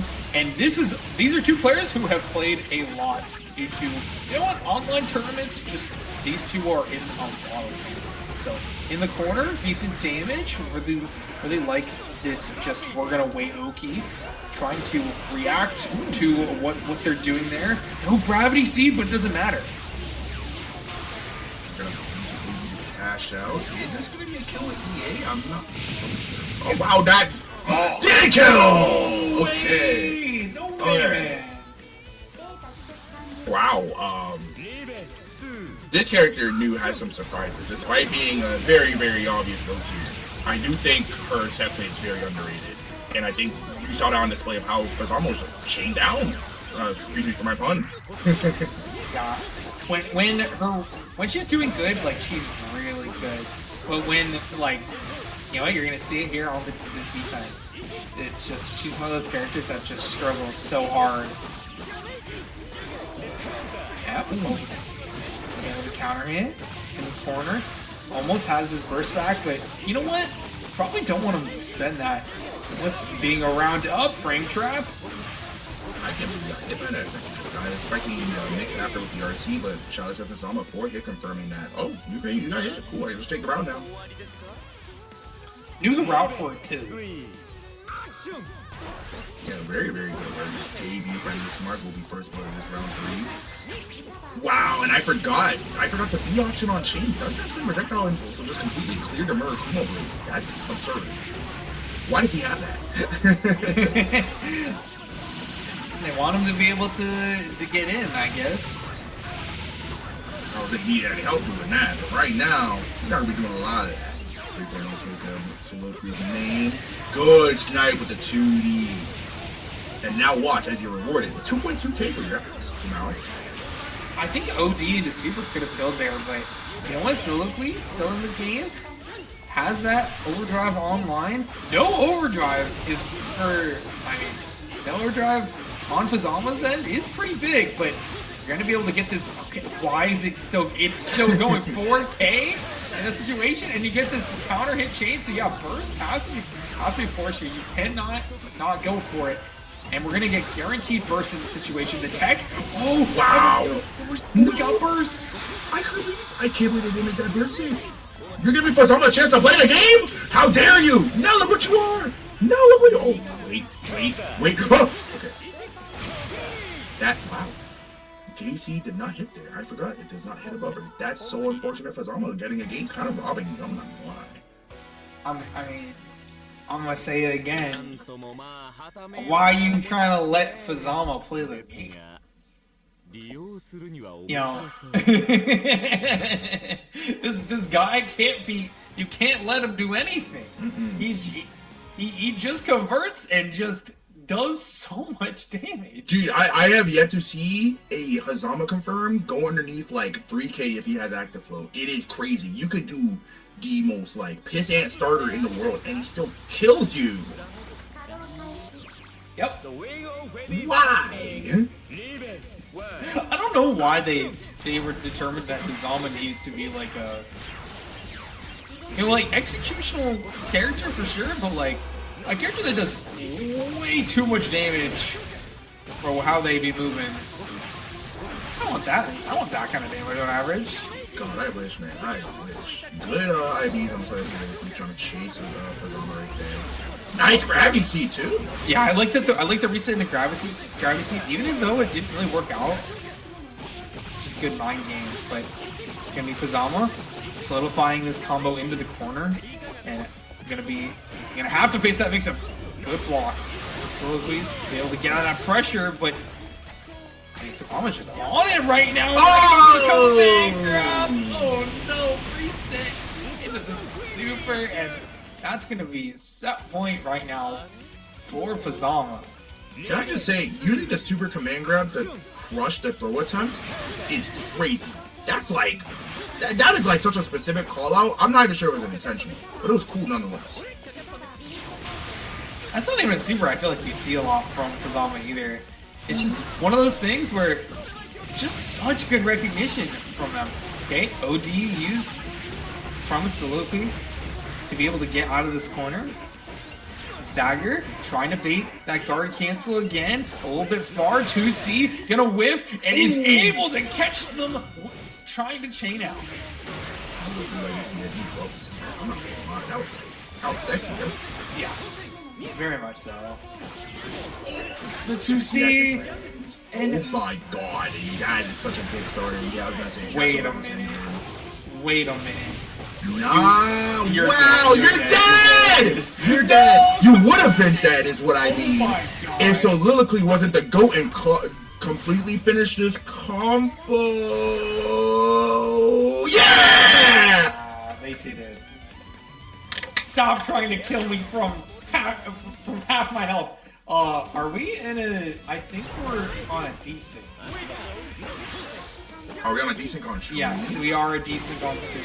Oh, that is so unfortunate. Y'all are gonna have to deal with the radio commentary because I'm gonna lie, this is a fire game, Lamau. Oh my god, crushing the 2A with the high stance overhead. That's dude, just calling out every defensive option in the book right now. Jamaican Ender, IBM 214B. Yeah, Soliloquy in the corner trying to fight back. Anti-air. That 6A is so active. Wow, I love Murakumo 6As unless it hits me. Yeah, unless I'm getting hit presently. All right, Legacy Edge gonna set up for the I-80 mix. Fuzzama blocks it out, but does get clipped by the last of the 3C. Now he's stuck in the corner with Gravity Seed. Good luck moving, buddy. Yeah, we're going to the corner. Oh, trying to catch them. Let me see if I can stream this. Uh-oh, burst out. Fuzzama with active flow and OD. This is legitimately an even game, and you're dead! Unless Fuzzama drops this. There's no way he does, right? Damn, wow, Astral 2 just... Into the Astral, yo. Wow, this Fuzzama guy, oh my god, man. Dude, just tell Soliloquy you hate them. That Astral is crazy. What? Yo, I didn't realize that the cameras were back on me, so everybody saw me, like, do the... saw me tweaking for a second there, too. Shout out to production getting that on stream. Thanks, Systematical. Yeah, I suggested earlier, I was like, should we do cameras today? And they're like, I don't know, should you? And then me and Aerodad both had cameras, so we're doing cameras. We're mixing it up today, okay? Either way, that's gonna be Fuzzama confirming that 2-0. They're gaming today. Lately, I feel like I've seen a difference out of Fuzzama, because like every single game, it doesn't matter if they're down, they're just doing some crazy stuff. It's either some crazy neutral, some crazy RPS. Either way, it leads to the wildest Hazama confirmed you've ever seen, whether it be extending into the perfect OP or extending into a kill. Fuzzama is just a gamer. Fuzzama is like the ultimate Hazama gamer. Yeah, so that's gonna be on the loser side. DarkOne, able to take it over Ryukasim, and Flood taking over Chigzama 2-1. Flood taking it over the Hazama this time. So we got Play Guy and Don up next. The guy who plays. The man who plays. Jared, remind me, what do you mean Play Guy Don is in Losers 8? Yep. Not winners finals this time. It's going to be losers top 8. One of them is going home with nothing. That is crazy. Any other BBB, you can find these two in grand finals. But just go to show how tough these CF brackets get, man. Yeah. And it says a lot, I think, about the kind of diverse matches that you can get to on any given week. That, you know, this week we have a really cool top 8 where a lot of these people you wouldn't normally see, or you haven't seen before, you know, make it this far, but we know they're that good, and they're able to close it out in the end. So, looking forward to seeing the guy who plays it versus Don. I'm trying to make that a thing. The guy who plays, I do mess with it. It's very but can we just highlight the fact that Don could be eliminated by double Ragna after securing a top 8 spot at a major after defeating Ragna? Like, I don't know, guys. I didn't send the goons after him. That's all I'm saying. This is not my fault. If Play Guy happens to win this set, I did not send the Ragna brethren. I mean, I'm gonna say it. I thought Don played really well that tournament too. Oh yeah, for sure. They were doing real good, I think. That XCal set, man, like legitimately, if XCal wasn't just like a fighting game demon, that I could have saw a world where it could have been very much Dawn Brands. Yeah, those were some. I had to step a little bit further back in the venue to charge my phone because it had been that long. But like, even from a distance, I'm watching. I'm like, oh my god, this set is so good. They had one moment where they both popped like their like doll set play super, where they just punching each other. I'm like, I don't know if you can hear it on stream because usually I'm that loud. But I'm like, yo, they wrestling! I'm like, oh my god, they're just beating ass. While we're in a little bit before the match starts, please, Match Arena, please claim your codes, please. We got 28 codes left. Jerome, looking at you. I'm pointing straight at the camera. You, yes, you. That includes you, the lurkers. Get on that Match Arena now. I'm looking straight at the camera. You. If you hear, like, come on, Air Dot knows what's up. Listen to them. Match Arena right now, okay? It's free. I want to see these players get paid. I want to see these players get paid, even if it's a little sneezes money. Hey man, economy's bad right now. I can high-key kill for those sneezes. I might get some tonight, but I always want the players to get some. All right? Yo, Little Caesars does kind of sound pretty good right now. But instead, we got the guy who played. I had to correct myself. We got Play Guy and Dawn. Losers 8 right now. Very interesting upsets for both of them to end up here. Yeah. Wow, I can't do that 60 work right there. Wow, okay, that was good. But already we're seeing some adjustments on Play Guy's side in the matchup that I think they're tuned themselves to from Walkbackwardo. A lot of these landing JCs to cover what a Dolphin would, if not cover their landing with the Hakumen. Well, we're seeing like so much on the 2A. I mean, Play Guy definitely in the beta dude school of like, I will just 2A at you and it's up to you to respond. They're okay with playing out these neutral situations in the corner. As long as they have that superior positioning, they're confident in their ability to really close it out in those situations. Okay, but speaking of closing it out, this could be a really good situation for Dawn. Doesn't have a lot of dome meter, so this next, you have to kill here. You have to kill. This game's so evil, man. And he just gets to go back in with an empty hall blow. Fuck you, dude. This game's so evil. Oh, okay, Dawn taking game 1. Had to give up OD though, so Play Guy will have the advantage on that side. Nice movement, getting away from the doll. You're not going to directly go in for the snipes, because I think Dawn recognizes, hey, I know you want to kill my wife, so I'm going to place her in late where I can throw a snipe. I mean, hey, is that not what it is?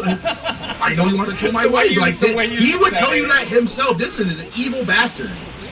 Yeah, you reminded me of the Eggman, Tails, I miss my wife. Okay, RC. Keeping up the pressure here, spending to be able to keep it up in the corner, trying to find the right frame trap. Big lead right now, but are we gonna be able to close out? This was the health difference when Dawn still took the round last time too, so nice tech. I do like the immediate attempt at a throw right there, just trying to skip the middleman. Don't want to do too much on strings, because danger defense is always present. With that, Play Guy would be perfect.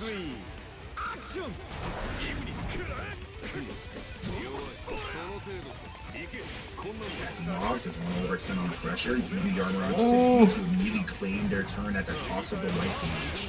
Good tag! And no gauge here. We're trying to get aggressive, but he's gonna get caught in the air. Good delay on that final hit. Get a frame drop in the situation. No anti-air coming out from Dawn. Just so good at chasing at this situation. Trying to get them off of them with some defense. Finally a 5B. And forcing out that burst from Play. Yeah, finally forcing Dawn to commit to something on offense. Cannot get reset forever. Well, Play Guy with that info going like, oh, word? I'm just frame trapping you for the rest of the time then. Backing out. That was some DBZ ass shit. Can I just say? Yeah, that was. We're both gonna back up at the same time. Play Guy, not a lot of barrier, so you gotta be super careful in these situations. You don't want to be caught getting trapped. Oh, that is. Wait, are you gonna be able to get it here? No, I don't think. No. You can sadly cannot kill off this, but you look at the knockdown. They try to do some pokey shit. Never do that again. 18 seconds left. Oh, big hit. No OD available. You really have to go for the big stuff here. 10 seconds. Don't And overshot we're the going- IED! Timeout of- Odie won't come back in time! Bring out a run! Run away! It's over! It's over! Yeah! Oh, okay, that was scary as shit. Yeah, smart from Play Guy, recognizing at about 20 seconds that this is a timeout situation. I'm not going to be offensive anymore. I am going to run away and block because timeout? Least biased commentator. Hey man, I love to see a Ragna get paid, bro. Good fight, be immediate winning the doll right there. That was actually really bad. Is that 4 takes in your head? Nah, 3.9, pretty much. Whoa, we are cheering with the best of them, and still Don Tex. Dawn is one of the best like reaction techers, I think. Like, dude, you're telling me, man. I was looking for a barrier flash on this motherfucker for 3 straight rounds, and he wouldn't give me it. yeah. I learned a few things about like some specific, like both of these players reaction tech, by the way. They wait for you to try to throw them, and they will and in very rare situations will you be able to random frame trap. Okay, play guy. Going back to the corner. Kill? Okay, never mind. Okay, yes, thank you, yes. Okay, don't piss me off. Don't piss me off, man. Don't piss me off. That says. Dude, I was getting so tight because I'm like, what is this route? We just have to do RC to kill. But alas, Play Guy perseveres. Now, Don, what do you do in return? Get hit by Blessed? What? Yeah, and that's a very expensive like spend there. That means that you do not have OD for the rest of the round, and you probably, like, if you get stuck in one of these corners, you gotta get out of here raw. Okay, good mash, defense, active defense working out, and then going back on this offensive here. Gonna set up for that long range pressure, the JC. Wow, IBDP, the bane of every set play player's existence. Damn, we just mashed on the Dolphum and taking back our turn immediately. That was godlike. And a low crush with the 6D. Yeah, healthy to acquire too. No meter. You don't have 50. You don't have 50 here, and getting hit by 6 speed. This should be it. Oh my god. Oh. I assumed that was supposed to be 3C, but alas, either CF Imperita, Shinizak said, no, we need more blazblue because the script is fire right now. Or, I don't know, man. That was some hokey shit. See, they get the tech there, but you get the OD back. That's why they're trying to get their resources back. 20 seconds left in the situation, and health. Like, this is so doable. Oh! Oh no! You are dead. No OD even required. One more round. That was kind of godlike. I don't know, I'm not gonna lie. That was a little godlike. Alright, Dawn. Back on defense. I like... Oh, the anti-air from the doll! Not going to spend it with that 2C, with trying to use the doll as an extension of themselves. Get them out of the corner, but we're back over here. The 2D is gonna catch two. Oh, the one time he has a barrier flash and the card didn't work! This character is such a chud, I hate Ragna! Okay, good snipe on the Beyblade, trying to make our way in. You gotta get on the man, not just the woman. The way... Yo, Dawn is not pulling the trigger on any of these metered defensive options or even overdrive. They have this health lead and they're willing to play off of it. They are trying to play them in the same way that Play Guy was doing it in game 1, and now look at this lead. Ooh. It's so hard to come back from, but they are still going on the offensive and giving Play Guy a chance, and as I say that, striking back and getting that 1-1.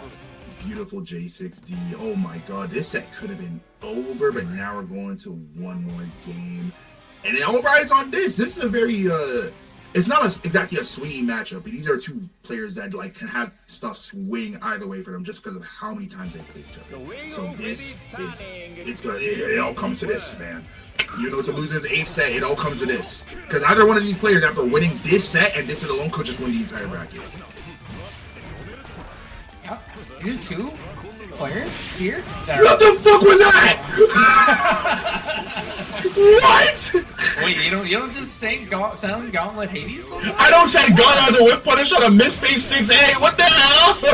Both of these guys, oh my god, both of these guys made the wrong choice, and it just, okay. I mean, it didn't work out for Dawn in the corner. Now you're holding the quote-unquote infinite vlog of pressure. You just cannot challenge right now. This should be the kill for Play Guy. I don't need it. There you go. Alright. Set point for Play Guy. What a perfect until. I don't even think that's Ragna perfect too. No, I don't. I think they regained back to flow. I don't think that was perfect. The chase down, the overhead, the confirm. Straight to the corner we go, DDP. That should be about 3k flat because the character does more damage. 3.1, wow. Block throw. Momentum's all climbing up on Play Guy's side. Dawn still, right when I was about to say 30. Okay. Yeah, Dawn, what? Yeah, hit twice there. It's time to burst out of there. Get this round back to a winnable position. Okay, that was. JB just be doing this thing sometimes, man. Sometimes I forget that he can do that. And has to unsummon, no meter left. You don't want to go back. You don't want to go into the reset part there, and that's Play Guy's turn. You gotta be able to get 100 meter in this next interaction. No kill. Game. What does Play Guy do? Gauntlet, IAD, counter hit a CA, so it's gonna be a knockdown confirmed, but Play Guy just immediately jumping back in there. Ooh. And that's gonna be it. Woo! Wow. That was an intense set. Double eliminated by Ragna the Blade. Hey, chat, I ain't do nothing. I did not send the goons. That bro got hit by a character with only 2 highs. I don't know what to tell you, chat. Non-biased commentator, by the way. I'm not, it's not even biased. Like, I don't go check the dust loop. Do you guys see any highs on there? Do you guys see any more standing overheads?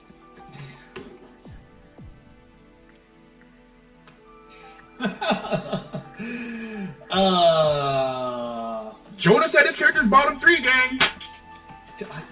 I don't know if I don't know if we gotta be like fully just like believing in the Jonah. Like, I understand the Jonah tier list. I don't know if I believe in the Jonah tier list. I believe in it. It makes such a funny agenda. Oh god! As long as you acknowledge it. As long as you acknowledge it. Like the Jonah tier list agenda is definitely like one where I think it is. I can understand where they're coming from. Oh, for sure. From their time playing and their experience, it could be a different opinion than anyone else's. Now putting Ragna as bottom, yeah, no, I'm good. That's not true, man. That's not. How does he hit you?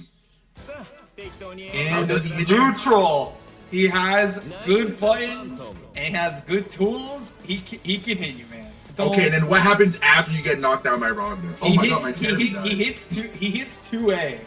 Yeah, and then I have to block. Yeah, and that's where you guys die because you guys don't want to block. If you block, you'd realize the character's bottom 3. Chat, am I lying? Chat, I'm not going crazy. Somebody help me out, alright? Somebody help me out. All I'm saying is, if you get knocked down by Valkenheim, you ain't blocking much. But that's not because you mashing. That's because you just can't block that character. me when I'm mashing 214C, I'll go up against Valkenheim to test if my opponent knows how to deal with that. That's demonic. Wait, some Valkenheim players are like, I don't know how to deal with that.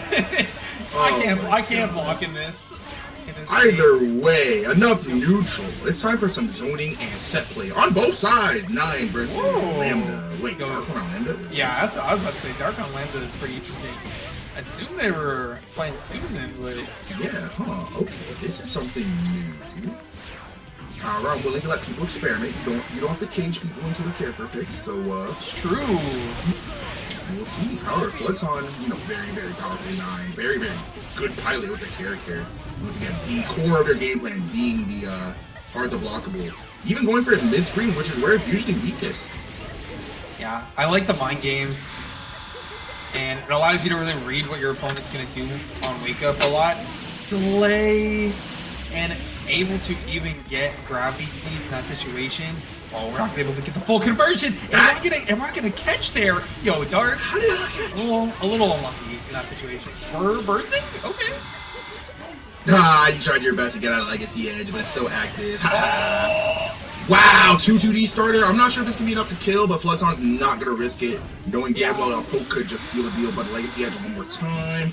Damn! No way. We're just going for it.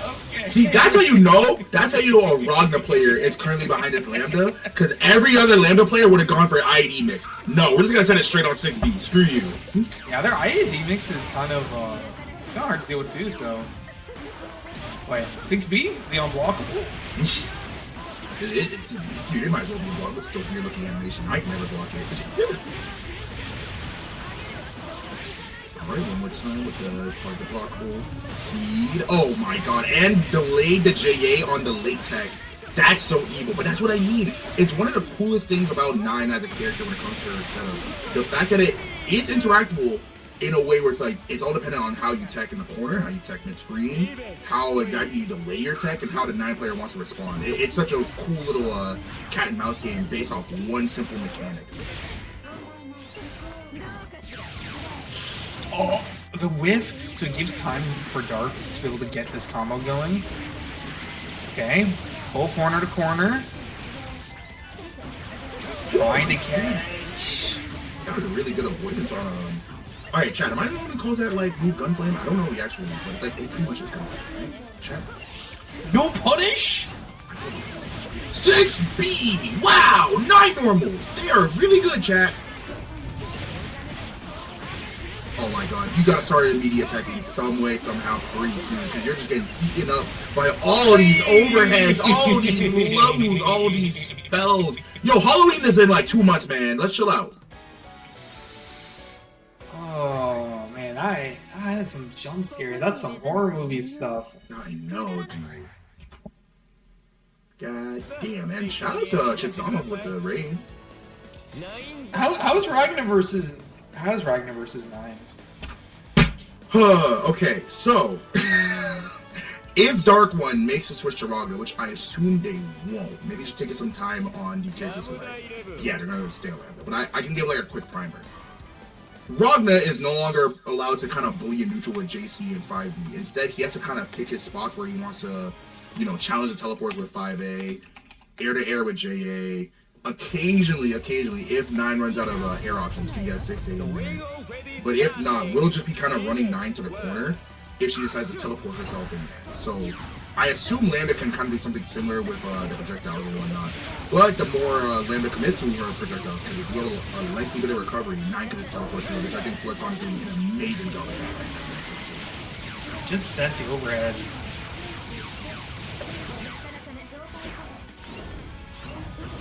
High jump into late teleport, really good movement on the side of 9. Very available, but not doesn't have them in space to really set it up. You give up. You just might as well block the legacy. Whoa! We are raw attacking in the big 2-6. Oh no! That's big damage. Yeah, Dark putting that round on the board. A good start.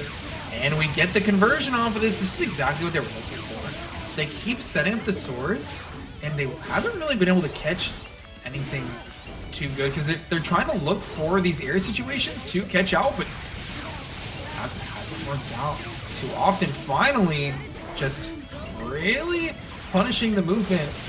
Yep, yet again, 5D starter.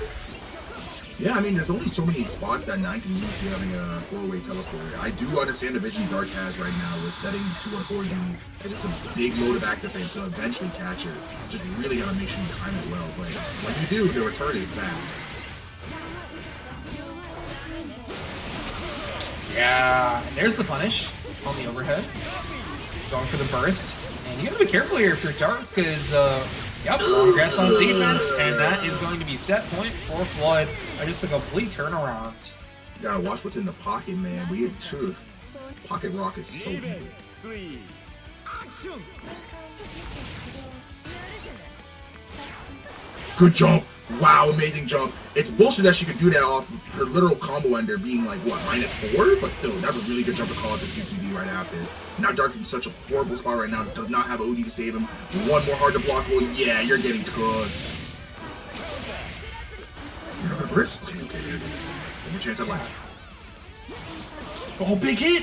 That's a very big hit. That's actually a juice starter. I don't know if Dark knows the routes, but it's a very, very good one. Just trying to set up for these tech situations to punish them, but I mean, Flood's just never biting. And okay, good. Blocking on the overhead, blocking the overhead again. But still plus in the situation, and yeah, Flood 2-0 over Dark. Unfortunate. I do respect the Lambda pick all the way through. I think they definitely had a vision of what they wanted to do in their neutral for sure. Just Flood was already on top of the game plan before Dark could really execute, you know? Nothing against them, it's just Flood was just aware to match up on that layer before Dark could make the adjustment. Yeah, what I find interesting is playing Ragna and Susan, both those characters do not love 9. Like, generally, so having the Lambda in the back, which was looking pretty decent, I could see what they were going for. They wanted to cover the teleports on Wake Up, they wanted to cover the roll on Wake Up. It just, I don't know, it was not working out. And just really on Oki, just let Flood go back to neutral a lot. We are going to get our next match pretty quickly. Soliloquy or Soul Good Day up against the guy who plays. Oh my god, this is going to be another really, really good matchup. New versus Ragna, you know, always a classic, you know, the lore matchup for any BlazBlue lore heads, but also additionally, this is new is weak. Now, I feel like I have to like press that now. New is weak, but due to the nature of her being his owner, characters like Ragna are always going to struggle because Ragna is a very neutral-based character. How does he play neutral? we have something to announce, Ari. We have something to say. Shout out to that man for the $45 donation to the match arena. Really appreciate that. Same thing with P8 Man with a $10 donation to the match arena. $62 now in that match arena. You can actually add to that match arena basically for free. Just click that link to go to the match arena page and then click that claim code button to get more codes off of the board. We still have 19 19 codes to claim, so please go and do that. Add 25 cents to the pool. It's super easy.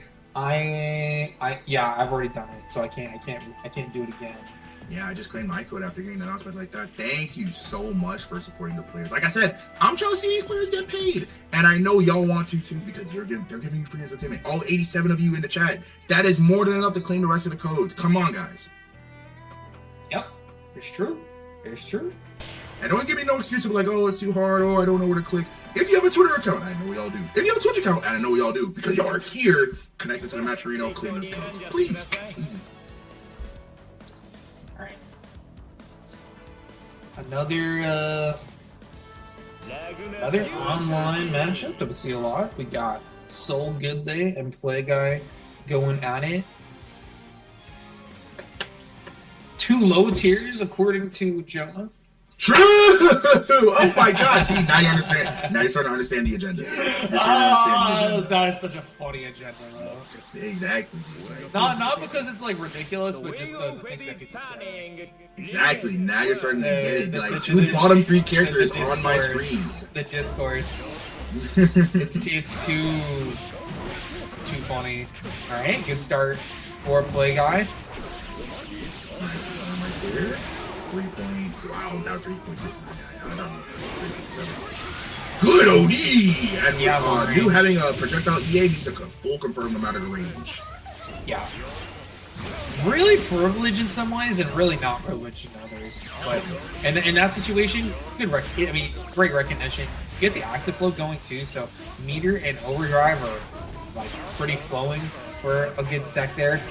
Has this 15 meter to be able to spin with the jump at the perfect time from Play Guy. You know, put them in this position in the corner.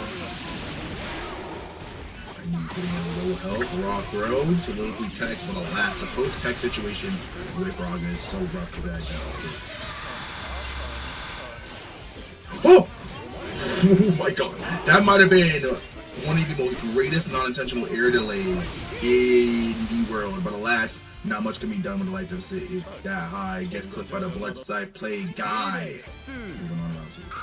Why fuzzing? Play Guy says. Knows that Soliloquy really wants out in a lot of these situations. Went all the way to the corner in their back. Like, is able to get this first blood in round 2. Oh, running away, trying to find the right pathing. Gets the anti-air, but no combo because of the trade. So Play Guy gonna take advantage. Be able to get this offense. Now allowing the pressure to start. Wow. Thanatos Luka getting hit by the 2D, mixing up Play Guy, who definitely just wanted to buffer into Bloodsight to catch a potential jump out. 2A. Confirm up 2A. No reaching 3K on that. High damage. And did he kill before burst? No. That's up. Alright, Play Guy to get back in. Or Soliloquy could come to them, give them a chance to do IBDP, and seal game 1. You're so good at IBDP. It's a powerful tool. I think like any character with a reversal should definitely get into their repertoire, especially against like higher levels of offense and setups. You can just expose a lot and create more RPS with the presence of IBDP, even more so with like IBDP when you're sitting on 50 meter. IBDP hurts some of these characters, you know, like New, who already has like doesn't have the most pressure options as well. Like once you have IB'd and then they're just doing their pressure, there's just so much more of a gap. You just really get to exploit it. For sure. Oh, that fuzzy's so nasty, man. Yeah, that was gross. Forcing the burst out of Play Guy, big resource loss for Ragna, but alas, 50 meter in the dream is all the kid needs. Pressing 5B, so powerful. Oh my god! The stutter step into 6B, that was godlike. 100, well, not 100 meters for Play Guy, 100 meters for Soliloquy, so they're going to burst, try to get this round going. Seems winnable from that position, but because of the 100 meters! Ooh, that was nasty! Yeah, what a godlike jump. And you should be able to close here with the hit of a super, but oh god, no conversion! Okay, Play Guy, almost turning around immediately. Ooh, wow. Frame trap. Yeah, with an RC, not something you see every day. That almost like messed up my rhythm of how the new stream usually goes. Very interesting, though. Very interesting. Yeah, saw the RC, probably expected a 4D. Going for the overhead very fast. Hard to react to. But instead, it was just another 5D. Continue that pressure. Able to frame trap and get the win. But right now, I mean, it's having another good round. It's not over yet for Play Guy, and that JC is going to be the start of it. We'll get this corner carry. You know, I did talk about how like Ragna struggled to play neutral in this matchup, but I do like that Play Guy is taking the Tetsu method of if I can't play on the ground, I'm just gonna super jump JC at you and hope for the best. And so far, it's been paying dividends considering this conversion and overall like momentum shift. JC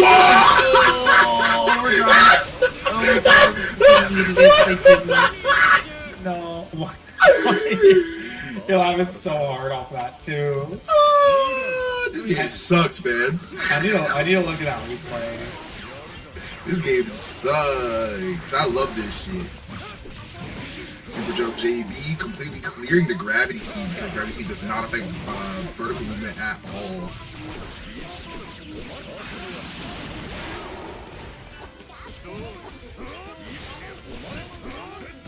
Ooh, good pressure. Oh my god, so Liquid's almost down to half on why did that come? What? OD available too soon, so Yeah, not able to get it within that combo. my And finishing us God. off before we get to that burst. So, yep, it's going to be the guy who plays 2-0. Looking real good in losers right now. Dude, can I just talk about one of the like worst feelings in this game is when your burst comes back on the hit that kills you. That's a feels bad, man. It sucks. It's either that or it came back the exact hit before, but you didn't think it was going to, or you didn't notice it. Because I was watching back one of my Evo matches and I saw my opponent got back their burst the second I hit the final, on that final combo, but they just didn't even recognize it. That kind of stuff always sucks. But it's those high pressure situations, right? Sometimes you're really just focusing on certain resources and not another. And man, this is really just your night. I mean, we got another Ragna coming up next. Dude, so many Ragnas. I don't know why BoxBlue's in a Ragna mood tonight, but I'm not gonna complain because Walkbackwardo versus FluddSan. Oh hey, we were just talking about the 9 versus Ragna matchup. Now we're gonna have it on display here. Yeah, I mean, you even had a Ragna player playing Lambda, or actually, I mean, DarkOne. Would you describe DarkOne as a Ragna player? I feel like they're kind of like a whoever they want kind of player. I'd say it's more closer to whoever they want, but most of their tournament time is spent between Ragna and Susan, mostly the Ragna. So I classify them as a Ragna player. Yeah. I've seen the Spritecranberry Ragna though. Maybe No, that's not a Ragna player. Sprite knows it. They can type in the chat all they know they're not a Ragna player. There's a difference between being a Ragna player and people who have a Ragna pocket. I've been through this with Smash 4 Cloud. I'm not falling for it again. Oh, you guys are not Ragna players. You guys are not about that life. So you're saying Dawn's Ragna? Hell no! Hell no! Is not. Oh, okay, never mind. These guys subjected me to like a top 3 Ragna mirrors, like Seb, Dawn, and Play Guy, and I'm like, this is the worst night of my life right now.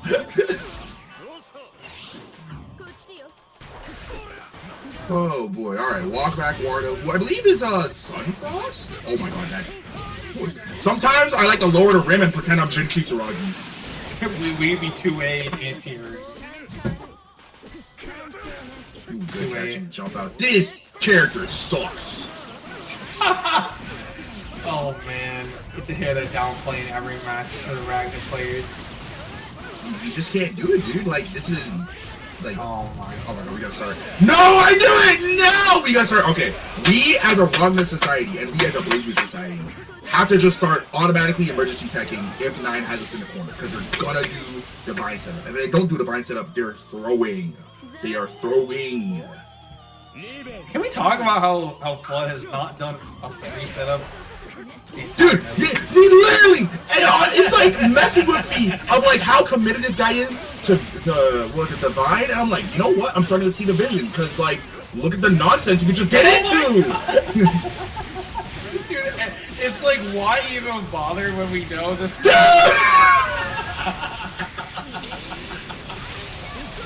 Why even bother? Flood taking game 1. Chat. Just hold square. I'm calling this now as a decree. We are gonna hold square against 9 in the corner, and we're gonna hold up back right after we wake up. Trust me, it'll work. Oh my god. We're gonna see some like. I wonder if we're gonna see like some quick get up or something. You'll get smoked. You'll get smoked and packed like a sardine. Oh my god! Early overhead, by the way. Oh my god.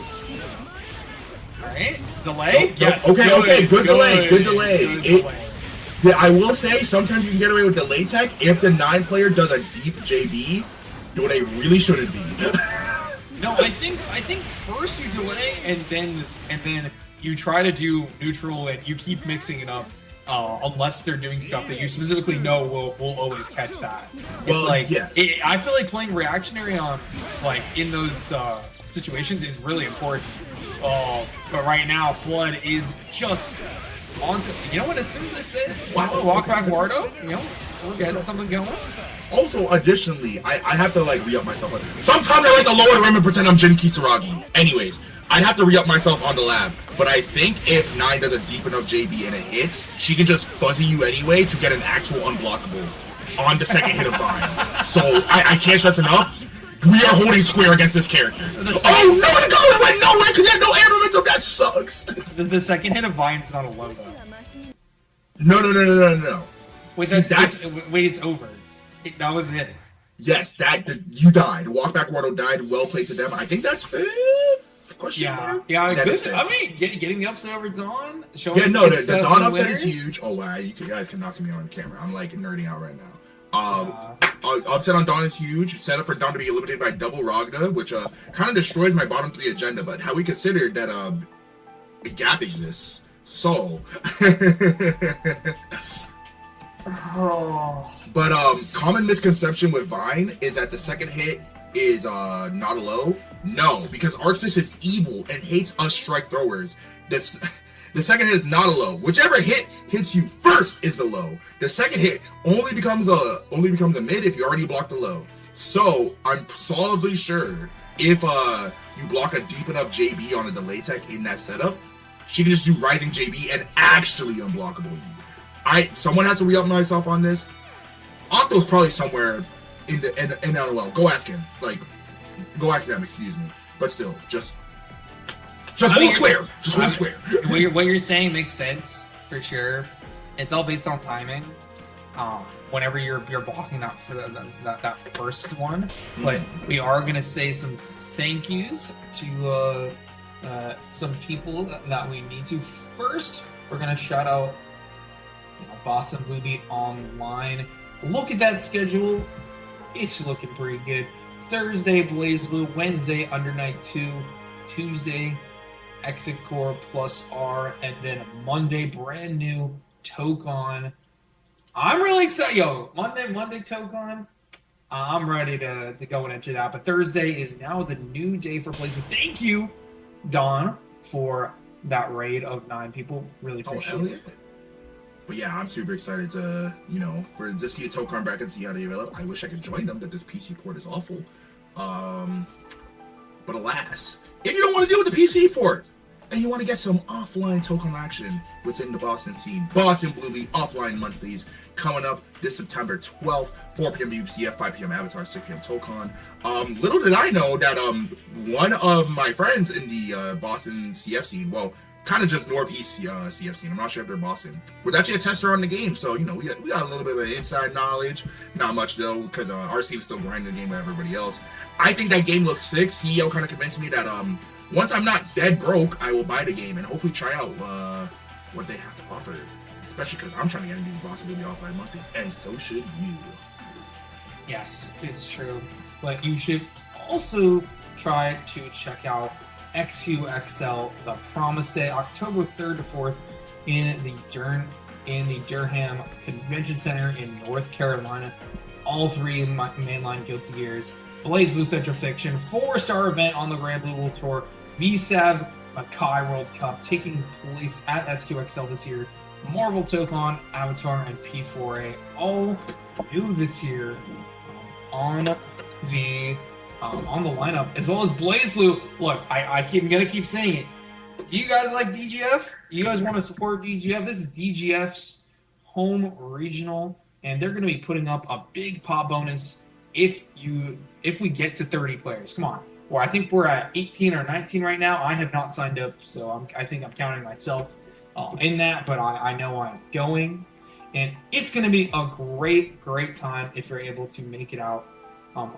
Register right now and make DGF happy. That is true. Make DGF happy. That is like one of the last pop monsters we have for this game. I don't know where that guy gets his money from, but I'm not gonna complain. Well, I'm also not gonna complain about the Raven Online run by Tanara-kun, my favorite day then within the Florida scene and one of my favorite TOs. 8 p.m. Eastern, 7 p.m. Central.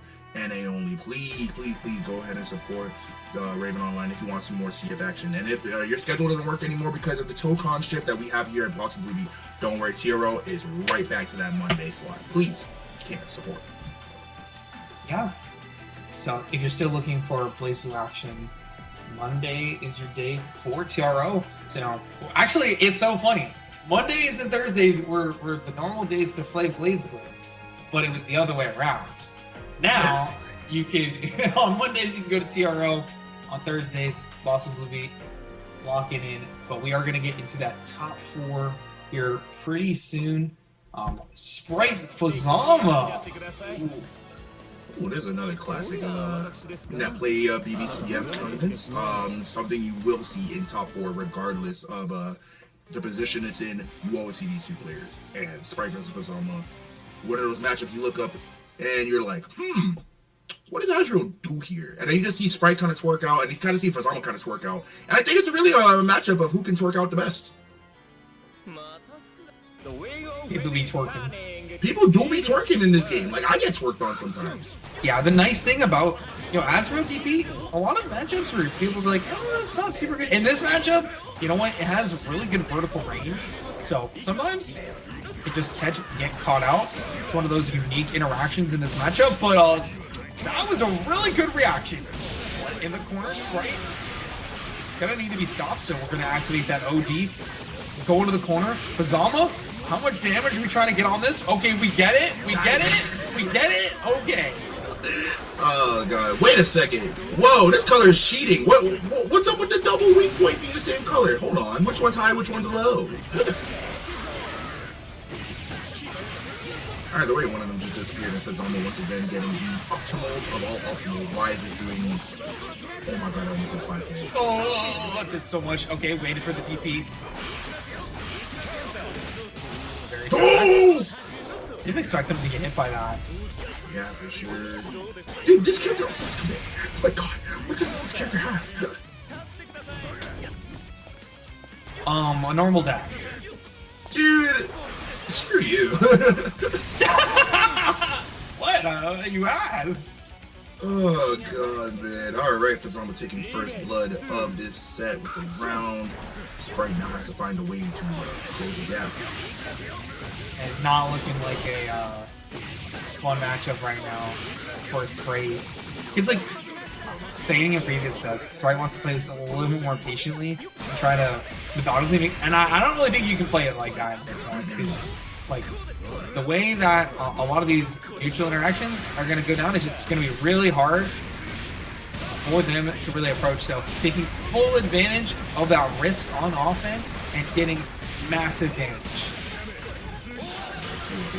Find a double weak point, but Fuzzama with wake up OD and 50 meter is some of the worst RPS in the game for the defender. Yeah, and you did all that damage to me? Well, I got all of it back.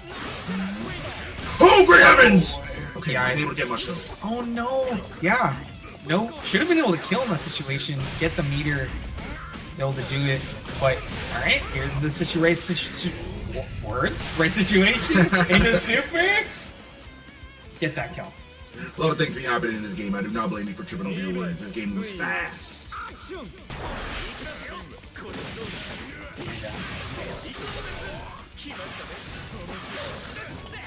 Good maneuver, man. Oh my god. With the crouch confirm as well. I'm gonna go for the hard route. Yeah! Alright, never mind. We didn't go for the ultra hard route with the live. Rare drop from Fuzzama. Tried to wait. Hazama players are gonna jump. He just pressed left and right like 6 times in a row and I got mixed up. Trying to jump out of the situation. Azrael got the best movement. I'm just watching the defensive meter, a big resource for Azrael to give a new off. Hazama sitting on his own. He's gonna wake up at OD, isn't he? Yup! And oh wow, he didn't die. Wait, wow. But no, we gotta finish our food there. Why are you letting him play the game? Oh no. Why? Oh no! You're dead, Lamau. Wait! Why are we dropping? Okay, doesn't matter. This character's so cheap. Yeah, let me do my low blocks on aerial from anywhere in on screen when I'm in the air, and I have a command grab that makes you up with Fuzzama. You're so cheap, bro. What a high level match. This is world class. It's true. It's true, Happy Chaos. I don't know how you got out of stride, but I'm glad you're watching some CS. You must know some shit. Out of They showing out stride. BBB VODs in the boundary? Shit. Out of stride into the comment section of Twitch. Yeah, that's godlike. That's honestly in character for Happy Chaos, so I can't lie. Ooh, I really like the paint scheme from there.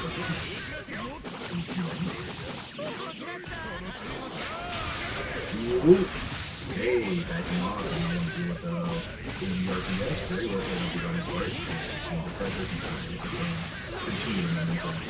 And that's a hard meaty setup to really punish with OD.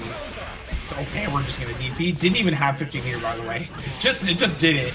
And now Sprite off of that one guess.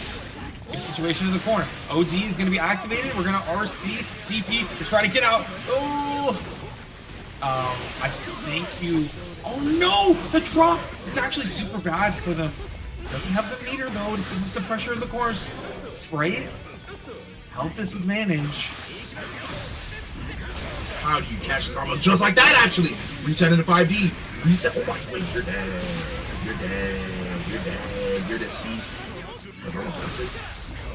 Yeah, I mean, that's OD off the board.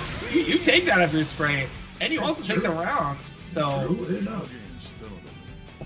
you have to be a lot done in this round to make up for that from Fuzzama.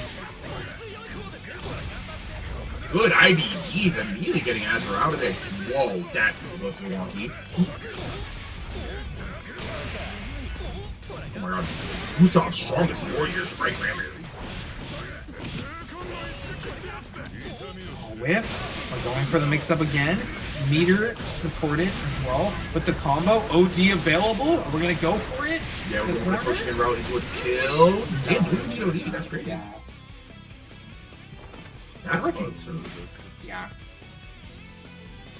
Knew that was going to kill. Didn't even recognize that it didn't have to risk dropping the combo with that.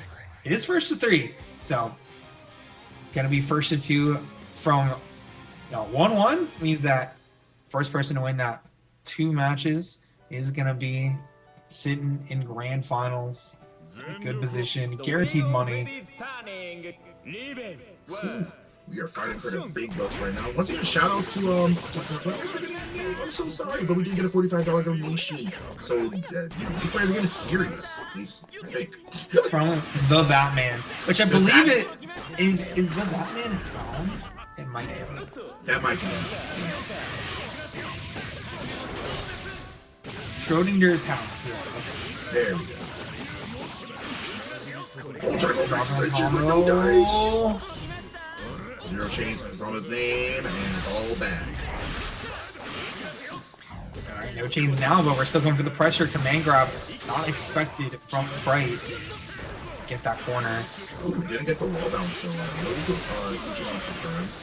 A little bit of a lucky break for Spritecranberry. That 6B still hit? That's good anti-air. Wow. The one thing I'll say about Azrael, they have got surprisingly good anti-air options. Oh yeah, for sure. 5A, 5B, 6B being a bit slow start, but had a crap ton of heading goal. Oh my goodness gracious, wow. But now you're gone. Maybe a little bit overkill with the resources thing, but oh, as I say that, of course, not able to finish it. 6A is going to be the option to get that run on the board. Oh, they're trying to ID probably the deep. Oh, damn, you got hit. You just said that anyways. Nothing matters, dude. Like, get your shit in. Catch on the backdash. Gonna be stuck in the corner. Doesn't have 50 meters, so not gonna be able to DPRC, but isn't gonna need it with the dropped combo. 5T. She's gonna backdash. Now we're starting to seen more super jumps from Spray. I was just wondering, like, hey, you kind of can't walk in this matchup forever. Not when a character as shifty and, you know, hit and run as Hazama is on screen. But still, Sprite finding the response to attack, and this is going to be an amazing one to do it. Active flow. Oh my god, yeah. You are gone, even without the leader, I'm pretty sure. Wait, what? That's still wall set? What, dude? Valiant might be the weirdest, coolest combo state in this game. Because I'm pretty sure that combo was over like 4 seconds before the kill. 6K too. Yeah, oh my god. That's a punish! Nice! Yeah, 2C completely whiffing in that situation. Big punish. You don't get the counter hit save, but still getting. Hey! No fear! We do not care about EA! We are getting our shit in and we're gonna punch you very hard! The thing that we've seen from Fuzz today is that Fuzz has really been trying to just reverse situations, be like, this is my turn, respect OD super hard, but we haven't seen any EA. Like you said, it's really just been that one, you know, get that invincibility and then immediately I'm out of there. And that's not something you can really leverage on Hazama unless you have the 50 meter to go like, I have a 4-frame nuke option. You better respect this wake up OD. Sprite immediately recognizing that and going like, dude, what are you gonna do? EA with no active flow? That's like 2K. I'm Azrael. I have like, what, 11K? Screw you.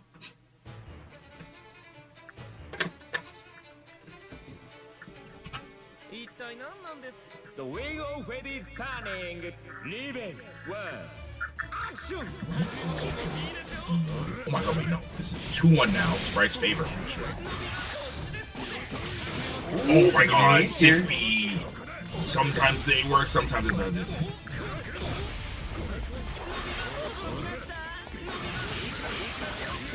Why did I still confirm? What? Why did I still confirm? No way! No way! No! No! I'm calling hacks. What the? What? What's going on? What is going on? What is going on? Plus unblock overhead on the stance, which means Hazama continues his turn. Sprite a challenge, no avail. We are pressing 5E. We are pressing 5C. That was such an awkward situation. And Sprite almost fully coming out on top. Okay, health lead is important though. You're gonna force the approach out from Fuzzama. OD available though, and active flow, and you're dead. Nice, we hit confirm. That should be enough to kill. Active flow stirring. Maybe we need to kill without OD. Oh wow, they actually just did it route into a kill. Could be the worst mistake of Fuzzama's life right now. No, we clean up. We clean up. We just chain and empty flow.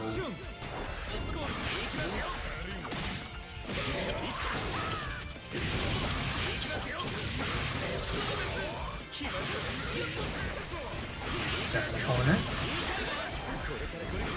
Looking like might be a game clock situation. Big air button. Sorry, now yeah. I mean, I gotta say, like, Azrael is got really good air daggers. Like, just very fast, good buttons that he can use to enforce. He cannot escape sometimes, but trying to condition a Hazama player not to jump is just so hard. Fatal. Yeah. You could do your best, and Sprite is currently doing his best, but you're never going to stop a Hazama player from doing up back after holding barrier for 2 seconds. It is just one of the inevitabilities of the universe.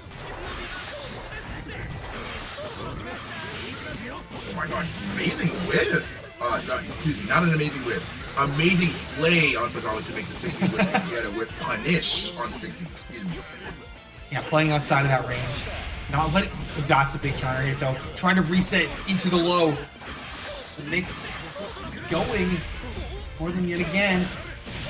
Not reacting to the cross up 2A this time. And opting for the meter to be able to get corner. I like this.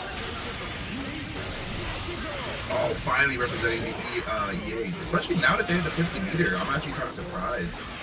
Actually, no. The EA makes sense because they did a low recovery move. I don't think this is it. They also are gonna get burst, but I mean, look at this. Okay, one more chance. It's gonna be overdrive rate, so more recovery and less time on the OD clock, and you get clocked with 5D. Sprite, winning grand finals. Yeah, been a while. but they're back. Mm-hmm. That was like gas play, I can't lie. Yeah. I think that set took a different skill set than some of the previous ones, just like in terms of how you can approach and keep them down. But able to close it out in the end. Really good stuff from Sprite. And they're gonna be the one to beat for the rest of the night. Mm-hmm. And now we're entering our... No, still technically top 4. I forgot. We are loser semis. And loser semis should be FluddSan versus Play Guy. Let me check the bracket. Yes. So, FluddSan has to go through another Ragna. Yep. Earlier, Flood lost to Fuzzama, so have not played Play Guy quite yet. Mm-hmm.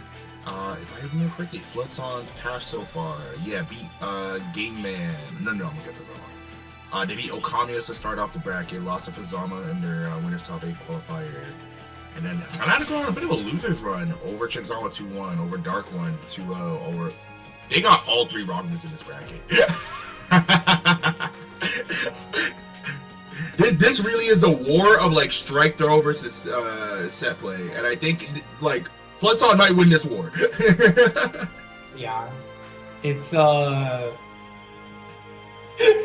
power of only doing. You know what? I have 9 spells up here. The power of only doing Morganite. Okay, the power of just. You know what? My Oki is just Morganite. Yeah, the power of like I'm just gonna fucking unblockable you, dude. Like you can have that DP, man. I'm just gonna bait it. I'm gonna kill you, and then like good luck in neutral, buddy. Yeah, Kusanite, Morganite, and never doing Fairy, and not caring about that. Mm-hmm. Not even doing Amethyst. Like just you know what? We neutral. And then we hit you neutral, once. We rock reset and we bind, and that's how we're gonna do it. That's how we gonna do it. Now, honest to God, I can respect it. It's a different flavor than 9 that I've never seen before, but it looks effective. Yes, we'll see if it's effective up against Play Guy. Oh, great 6A. Good start. As well, about 3 flat on your head. Nice. The thing about a matchup like this, where when it can be seen as like hard to approach 9, like as a 9 player, you're expecting them to take some wild risks, but Play Guy doesn't. Play Guy is ready to just be like, I'm gonna be below you, I'm gonna react, hit that 6A, and in this situation is, it's not great. So far, so good on Play Guy's side. Actually calling out the IB attempt with the 60 on the. Using the 60 to call out IB attempt since it's a bit of more of a delayed normal getting the hit right there. But close it out, giving 9 a chance to play. That was so good. That was so good. That was gas. That was gas. See guys, I'm not biased. I'm not biased. That was gas. Good fuzzy jump. Yep, and that's how you deal with that. Whew. Alright, Play Guy taking first blood though. That will be round 1 with him. And remember, chat, this is the 70, so this is first to 2. You guys are fighting for the right to be first to 3. Oh my god, now that was gas! Goal catch as well. FluddSan getting a little antsy on their wake-up options. I mean, they're seeing both their offense and defense just not really work out up against Play Guy.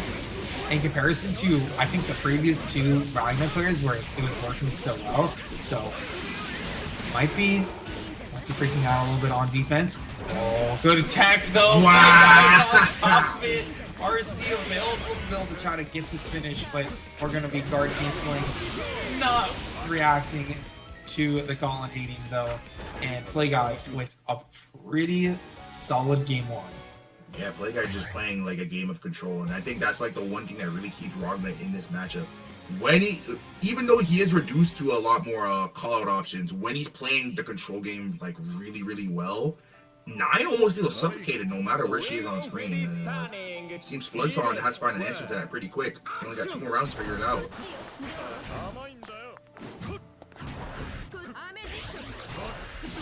The Electro Ball to get rid of it early.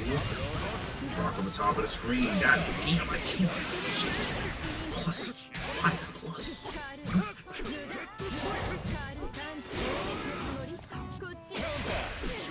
That was 5A of all time. Yep. We gotta watch how 9 moves in this matchup because, like, you can teleport like all you want, but Play Guy is really good at catching like the last few frames of the teleport where you no longer have an option to really get back or. That's crazy. The thing about this matchup is that, like, I think we said it before, but Ragna has all the tools to catch it. It's just about being in that right position to be able to do so. And Play Guy's really doing that. And I mean, they don't even have to play super offensive here as long as they don't get caught by the mix. Guard cancel, gonna be able to catch this roll, and that is gonna be set point for Play Guy. Yeah, just really nice. Once again, the control game. 9 can only commit to so many teleports, and eventually she has to come out of that state where she is invulnerable. Play Guy is choosing the only challenge after FluddSan has maxed out the teleport. You see how he just did 3 of them right there. 1, 2, and then into the air. She has to fall down on that 3rd one. He helped! Guys! He did it! He did it! He did the thing! He did the thing! He did the thing! He did it earlier too. So I was saying, oh no. That's not good. 15, we haven't seen FluddSan do a 50-meter super though, yeah, so fairy setup is going to be the next variety of life. Dude, that's the first fairy setup he's done in 3 hours. Wow. Yeah, I'm like, we're not joking either. Modern problems require modern solutions. Wow, deep JV on that. Yeah, versatility needed here in neutral and on offense in order to really open up Play Guy. But the game's not over, and Play Guy is going to town. Right now. Oh my god! The scramble situation. Good. That's my plus frames. Oh, that was almost it. Oh, this could FluddSan, you gotta burst this now. Okay, thank you. Active flow 100 meter. You don't want to test the damage there. Guard cancel. Gonna have a little bit of this meter penalty. 50 seconds. So you have enough time to maybe play patiently, but the movement from FluddSan is gonna be carrying them in that situation. Low and nice. Good mix, because that was them really mixing it up. Oh, and you need this conversion. Meter has to be used. Okay. It is going to be FluddSan able to close out that round to put one on the board to tie it up. Yeah, it looks like FluddSan has just made their adjustment in how exactly they're timing their teleports, making sure they don't immediately max out their options because Play Guy is clearly on the hunt for that. And they're also making sure I'm not just going to do 1, 2, go into the air, come down with one of my very, very strong aerials because Play Guy has also exposed that from the jump. So that adaptation is what allowed them to win right there. And I don't know. Let's see if they can keep that up. I think it says a lot that this is the first, like, about Play Guy. Like, this is the first person who's really tested, like, in this loser side that's really tested play, made them need to really pull out more options to win. But right in the corner, FluddSan are gonna be able to escape. Oh, the teleports, but 5B is still better. 8 startup, 8 active frames, 60 frames recovery. The perfect normal, truly. Oh no! That's so unfortunate! Whipping the Crimson Raider, allowing Play Guy to get the elite whip punish, and now putting Play Guy once again on set point. Yeah, you're not too down on resources despite, I believe they bursted that round? But yes, it was pretty early. yeah, so you still have, like, you're gonna have your burst this round. You might have to use it too with how Play Guy's been playing. This guy's a dickhead. That's what they call the Zen. Dude, that was just a dickhead move. That was awesome. We be doing that. You know what? Especially when you're afraid, you're like, you know what? It's a high pressure moment, and this is Play Guy's moment right here. 2A. Every move with Ragna has a player associated. That's the beta. I feel like that's the beta dude. Oh, conversion? No. A little too late. CA coming out, giving that a little bit of space. FluddSan Just trying to disengage and zone out Ragna, making sure they can't get in. No, the dead zone, you are gone, FluddSan. Congratulations on 4th place. What a tragic way to go. Well, Play Guy moving on to lose his finals. Yeah. The guy who plays. He's playing. He's playing. He plays pretty well, I can tell you that. Wait, which button on Ragna is your button? If I had to claim a button on Ragna, it's Blood Scythe. I try to make that trash move work. And it, sometimes... What do you mean trash move? What do you mean by this? Dude. What? You really want to see me agenda push? You really want to see me agenda push? No, I don't want to hear this. Yeah, exactly. I don't want to be like... You know what? No, I don't want to hear this. But yeah, the Spritecranberry also clocked. The Air Blood Scythe is the Air Dash special. I know where you live? Oh man. Yo, Tigran's gonna choke you out. He wouldn't do that. He wouldn't do that. He loves me. He loves me. Air Blood Scythe is the Air Dash special. No, it's true. It is true. It is true. I be doing ID Air Blood Scythe. ID back Air Blood Scythe. Dude, I did that one time with a Throw Crush, and I never felt like more goated in my life. I wish I got that clip. So, let me look at how long this losers run from Play Guy is. It was similar to Flood, by the way. So Flood and Play Guy both making it from losers all the way to top 4. Now Play Guy playing against Fuzzama for that grand final spot.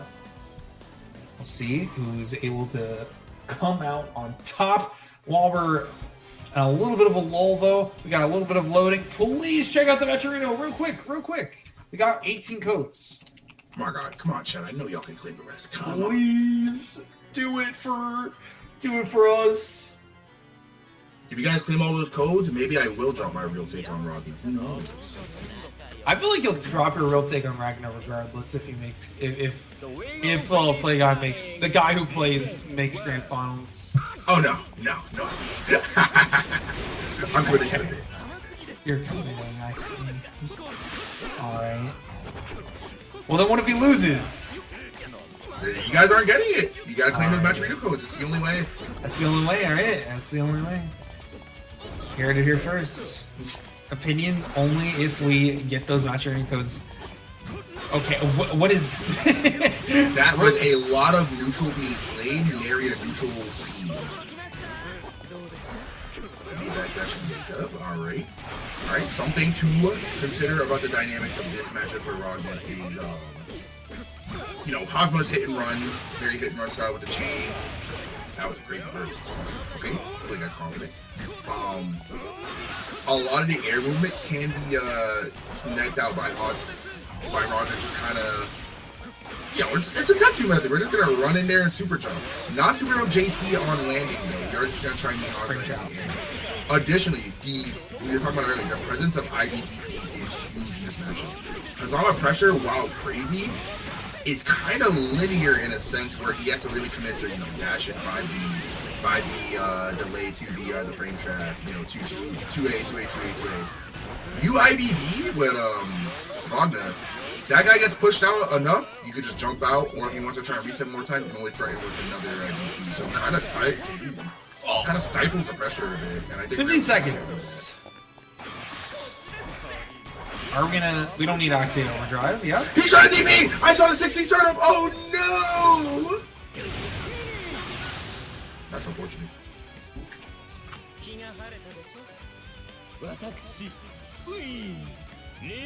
This is very, very unfortunate. Round 2 though, moving on. Play Guy played unfazed, just like, yeah, it is what it is. 5B catching. Nice, you got to jump out and Hazama, so you always have to structure your offense against these players that other people. You're all going to play the jump, and you are going to kill them for it. You have to lose in the pressure. Still needs another. Oh, we are 2 tag. Oh! That was anime style. That was so cool. This is why we play anime fighters. Yes! And watch this man come back. And now players on hit confirm. Let's go! Yeah! Yes! Just RC. Yes! You don't see the hit. Just oh my. They never hit confirm, man. They're too used to nobody blocking that damn overhead. Oh, yeah, who does that? The guy who plays. True that. He does like blocking. Now Fuzzama just trying to find any sense of momentum right now. Zero change to the name, but they regain him. And once again, that guy just kind of going like, I'm just gonna super jump at you. You're never gonna sit your ass down to anti-air me, dude. Oh shit, I say that right, you got anti-air. By the way, this is first 3-2. These two are playing it so slowly because they have played each other so many times. But it's gonna go on right now. Yeah, throw counter. That hits. That I love throwing hitbox here in this game. I really think you should have spent here if you're Fuzzama, because like you just want to add on as much damage as you can. 35 seconds left, so might be a timeout. We got active flow as well. Oh, and ironically, I think with the life steal, Ragna now has a life lead. Yep. Life steal their own. Nope, we're gonna be sending back. Oh my god. Up back on this character is so broken with OD. And this is an unburstable combo, so Play Guy will be not dead! Wait. How does this play out? OD No available. idea. There's a JC starting pressure! Oh, he got him! RC, 50 meter, he gets the throw! OD! Nope. I cannot believe this happens! 2B into air throw. We are S&Ping like crazy. No, I don't think this kills now without the flow. Yup. Oh no, oh no. Dylo! Okay, alright, that was shaky, but Play Guy is still going. Yeah, the low at the end to beat out the fuzzy jump. Very, very, very good. Very, very well played. That scared the shit out of me.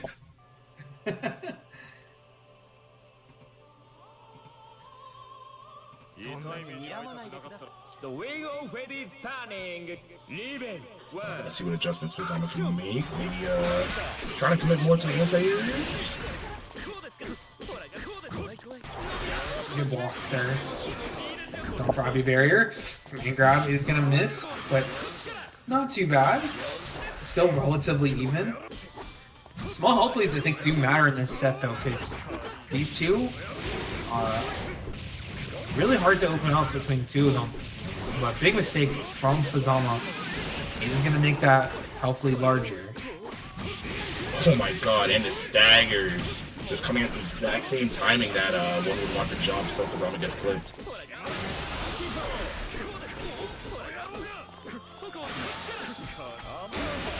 Ooh, speaking of staggers, I can't believe that 2D hit. I don't know what you guys are mashing on.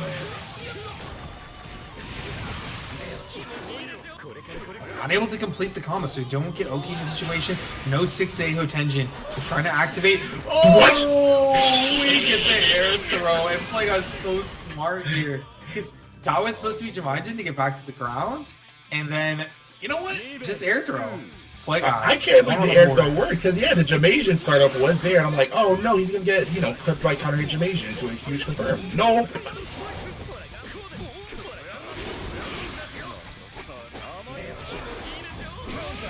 Nice, counter hit JC, not a bad starter, but will be enough to push it to the corner off his confirm. That guy in full control now.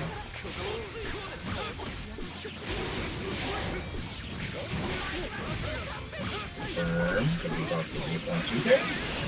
3.3. Raw throw, good tech on Fuzzama. Air to air that time. Dude, just waiting and reacting and getting the side switch. Okay. That was so clean. Yeah. You always gotta respect the execution. It's just so clean in these situations. I'm a little stumped on what to do for block pressure. Like I said, just like not a lot to commit to unless you have 6A. Just gonna get confirm it. Fuzzama redeeming his crime. Damage. Look at that. And look how much resources they still have. Trying to get the confirm. Not able to. Fuzzama. Oh, small health lead and Play Guy. Still trying to block it out. OD is gonna confirm it. needed to make sure that the round was theirs. And you know what? It was smart. Clean. Super, super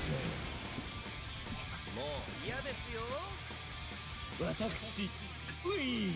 Alright, Thanatos still in the win. Play guy up 1-0, but still fighting spirit on both sides of this match. Why is Whiff Jamasian like that? For those who don't know, if Hazama whiffs Jamasian, he actually has fake recovery, almost like Smash-like, what was it, ISA frames, if that's the term from what I remember, where he can cancel into movement, into actions, into like whatever. You can cancel recovery frames. Yeah, exactly. Is what you're talking about. It's very it's a choice that tells me that this was definitely arcsys' favorite character when developing this game. I mean, I understand. He's cool. He's definitely cool. All right, we're gonna jump out 5A. You know, outside of the context of fighting. Yeah. Because I mean, look at these confirms. And we're going back to the corner.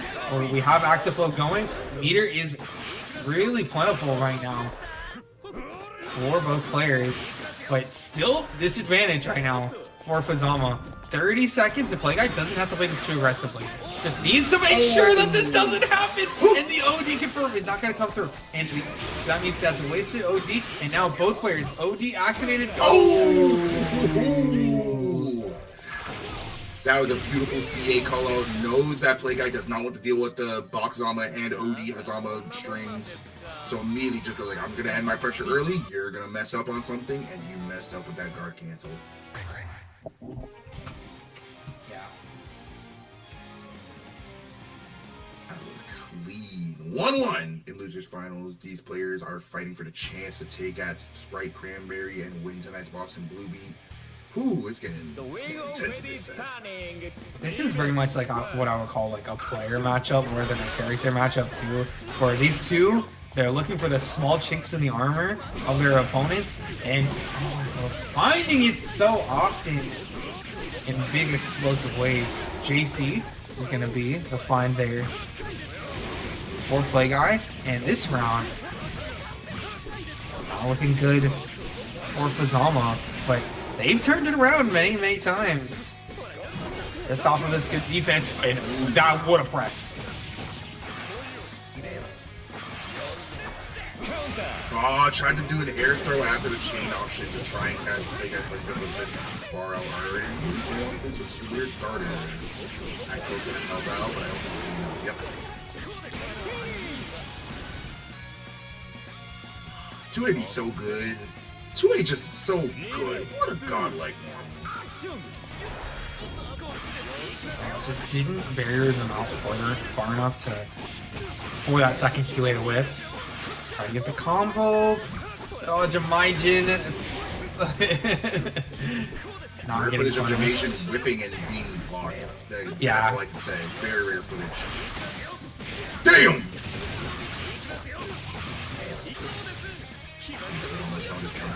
Play guy jumping at him after the chain option. Hazama players on confirm! Yeah, baby! Not like this, man. Come on. 6 seconds, but still going to be called out. Minus there. 2-2. I mean, play guy just didn't press anything too big. It's hard. Like, I mean, Ragna is one of those characters where only particular things are like really susceptible to that OD punish. Yeah, I will say that's kind of one of his. That was okay. That's a sign these two have been playing way too much. The fact that you OD'd on the fake, like, kind of restand situation because you knew that they were overcommit on a hefty option like a 6A or a command grab. That's player matchup knowledge. That was godlike.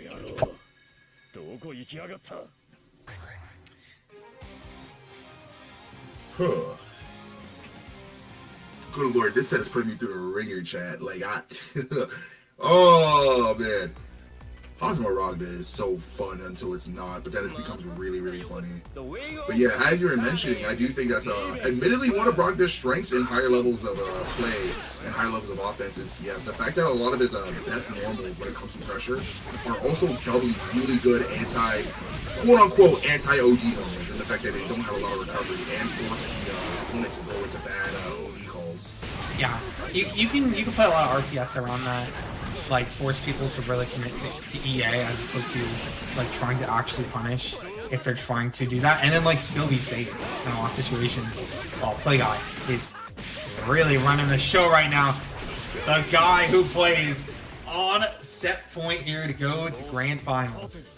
That was a meaty perfect. I don't know why that perfect had a weight behind it. Like you know when you get like a good burger, right? Like a good double patty burger. That's how perfect that perfect is. That shit had. Oh! These two play each other way too much, man. Alright, dude. It's so true. Alright, 3C able to catch out as well. Just catching them. I just think that the impatience on defense is just being really. What? That was a 6D? Yeah. That had to be 6D. I think CF read the input too fast. He might have been doing like, 1A on block, and it read the Carnage's input. That's the only explanation I can have for that. Unless that was just the most insane throw call of all time. I mean, oh my god! Shinny's act just really wanted to see the super, okay? And it doesn't really matter. Play Guy, a fast game 4 to close out and go up to that winner's side. Oh man, that was a barn burner. Oh, even though it was him. What 3-1, right? Yeah, 3-1 at the end. That was burning. It felt like that was Play Guy's that was really Play Guy's set to win. And Fuzz running a little bit of steam at the end, but still going home with 3rd place. If I check that match arena, which everybody should go claim their codes with. All right, I see 17 codes still available. It should. Oh, we only do 1st place? Okay, only two.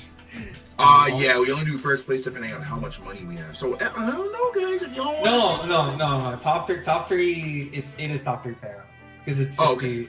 It is 40 and above top 3 payout. Oh, word. Okay, so Fuzzama getting paid nonetheless. Yes. Beautiful. You love to see it. All right, but before we head into green finals, want to talk about a few things like BBB Online. It's back, baby. On Monday, Marvel Tokon Fighting Souls is going to be making its continuous debut after the game came out recently. Accent Core Plus R on Tuesday, one of the the classic, as well as Under Night 2 on Wednesdays. Thursdays, I mean, you're watching it right now. BBCF action coming to you every week. Yeah, you absolutely love to see it. In case you need some more Boston movie action, I can't stress enough. As someone in the Boston area myself, do I love these offline monthlies. You get to see the best of the best within the Boston scene for all of our anime titles. BBCF, Avatar, Tokon being the main 3 on the headline for the stream. But still, we got some Grammy Rising, both Guilty. I think every Guilty year, right? Yeah, ACPR, Strive, Rev 2. Yeah, we got them all. Some Melty Blood in case you're a Rider fan. Dude, that guy's crazy. Crack that Melty Blood. It's crazy. It's kind of scary. And Uni 2 as well. I believe we're looking into also getting a second stream. So Strive and Uni 2 both have really, really strong scenes in the Boston area. So hopefully we can showcase them going forward as we, try to shine some light on the new games, get some new people in the Boston scene. Yep.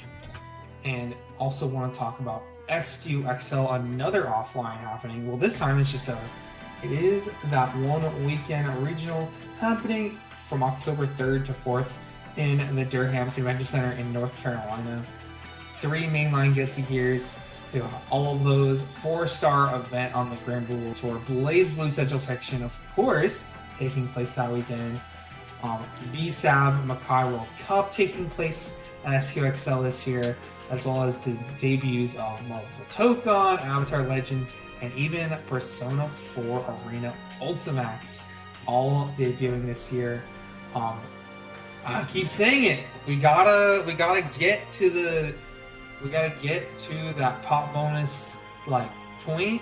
I believe it's 30 people sign up. That's 11 people that haven't signed up that we need in order to get to that DGF pop bonus. This is if you want to support, this is a really cool scene, I think. So please, really cool scene and a really cool tournament that you should definitely go to, because you'll see me there and you'll see DGF there and you'll see a bunch of other people having a great time. All right, and our final ad read for tonight, because we share the love here at Boston Blue Bee, especially to one of our favorite games, where we got the namesake from, Phillies Central Fiction. In case you cannot make it due to scheduling, due to work, due to anything in your life, to our Thursday CF practice, do not worry. 4. CHARA has gone back to Mondays. This upcoming August 17th, 2026, 8 p.m. EST, 7 p.m. Central. Hakumen will be running the Raven Online, one of the classic net play brackets we have. I believe it was that and TMN that were us, TMN, and CHARA were the main 3 net play brackets for CF. I haven't seen TMN be ran in a while. Don't know what's happening with that. Wish all the best to the TOs over there. But the TRO is here just in case you need some more CF action. And you should just support the Arc because they're homie. I'm not gonna lie. TMN is actually happening this weekend. It happened 2 weekends ago. Oh, word. It happened the weekend before CEO. That was my graduation tournament. Hey. And then this upcoming weekend, TMN is returning yet again. Go support Hakumen though on Mondays. Really cool that TRO and Boston are back. And then we also have bi-weekly on Saturdays for TMN. Mm-hmm. Oh, TMN had a break and it's going on now. Okay. It was on break over a month. It was a while. It felt like it was gone for a hot. Yeah. It was on for a hot second. Chat, guys, all right. No, the lotion was to hold up this chud. All right, I know. Don't do that to me. This guy just fell over and died. Don't do that to me, chat. I see you guys. Don't do that. See, there's nothing even inside. I just tried to put it back up and he died. He died and so did the lotion. All right. Nobody can see. You can barely see my free ring chud behind me. All right, getting into our grand finals. All right, Ragna versus Azrael will end off the night.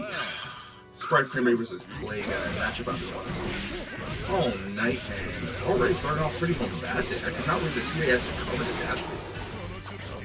This is a reminder. This is a rematch from earlier. We didn't get to see it, but Playguy and Sprite did play, and Sprite came out on top 2-1, sent Playguy to losers, to be able to go all the way back. So, a long night right now for Playguy, but Sprite has been able to come out on top. Ooh, OD trying to call it maybe a wake-up reversal. Is very aware of the reversal OS Ragna has, but still gonna find a hit nonetheless. The weak point, good blocks.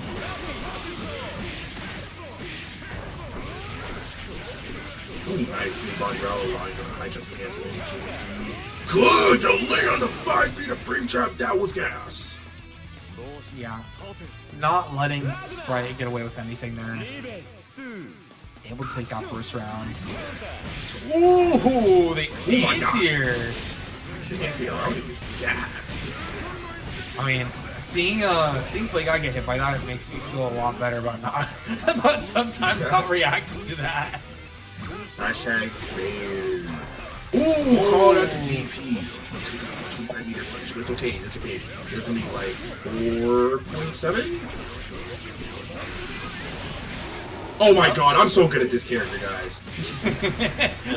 Knowing the exact numbers of damage. No DP, doesn't have the meter. Yeah, you have to block the situation in the corner, spending that burst, and now, alright, we're kind of stuck here. If you're Sprite, at 50 meter. Oh, as I say that, we're stuck. No, we're gonna get the full conversion and get that kill with the Valiant. Man, that was good routing. Oh my god, that was very, very good. 5D round start? Sprite, who are you feeling like? The fuck? I mean, if I've got that 5D, I would probably do that too. Idea of the boost dog, immediate disengage from Sprite. I really like the minus right there. That's like my dive round start. Just 2-1-4C round start. Just do it. Why not?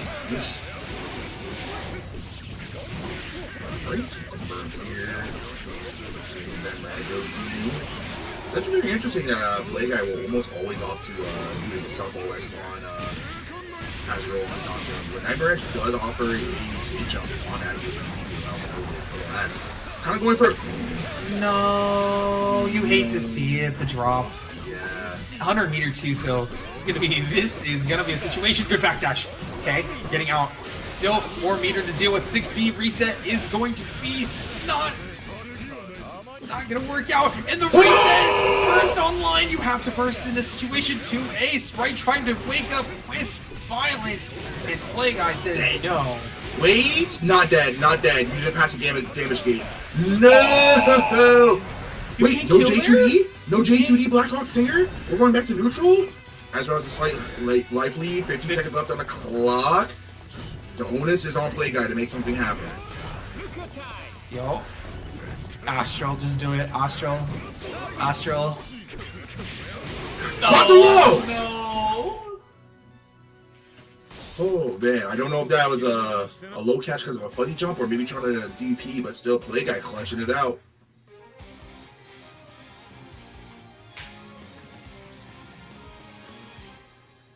Alright. Chaotic set we are in here, folks. Chaotic set. The thing about Ragna is that there are some good options on Ragna to just, like, do some block drops where if you try to just DP in that pressure, you will just get caught either low or by one of those frame traps where it's a true block string. You can't really, like, just go for a DP in those situations. You'll usually just not be able to input it. But yeah, for sure. Ragna, what is it? Ragna's pressure can be structured around I'm just going to catch all your inputs when you have a reversal like Azrael.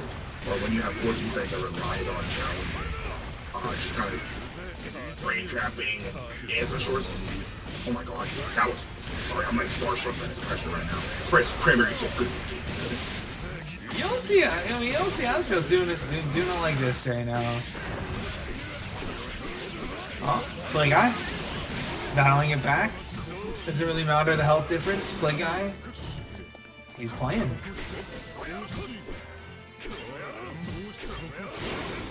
Nice, keeping the pressure ambiguous as when you just go for the pressure when you just let stuff Sprite. Yeah, I was gonna say, I think Sprite just kind of got baited on defense there. And yep, that's gonna be the next option. Hard to bait that. Play Guy. Still putting this pressure on mid-screen into the throw. A lot of respect coming out from Sprite. Play Guy's gonna take advantage. 20 seconds, but super to... Yeah. Okay. I was gonna say, Azrael's a little bit of a chunky boy, so I had my doubts.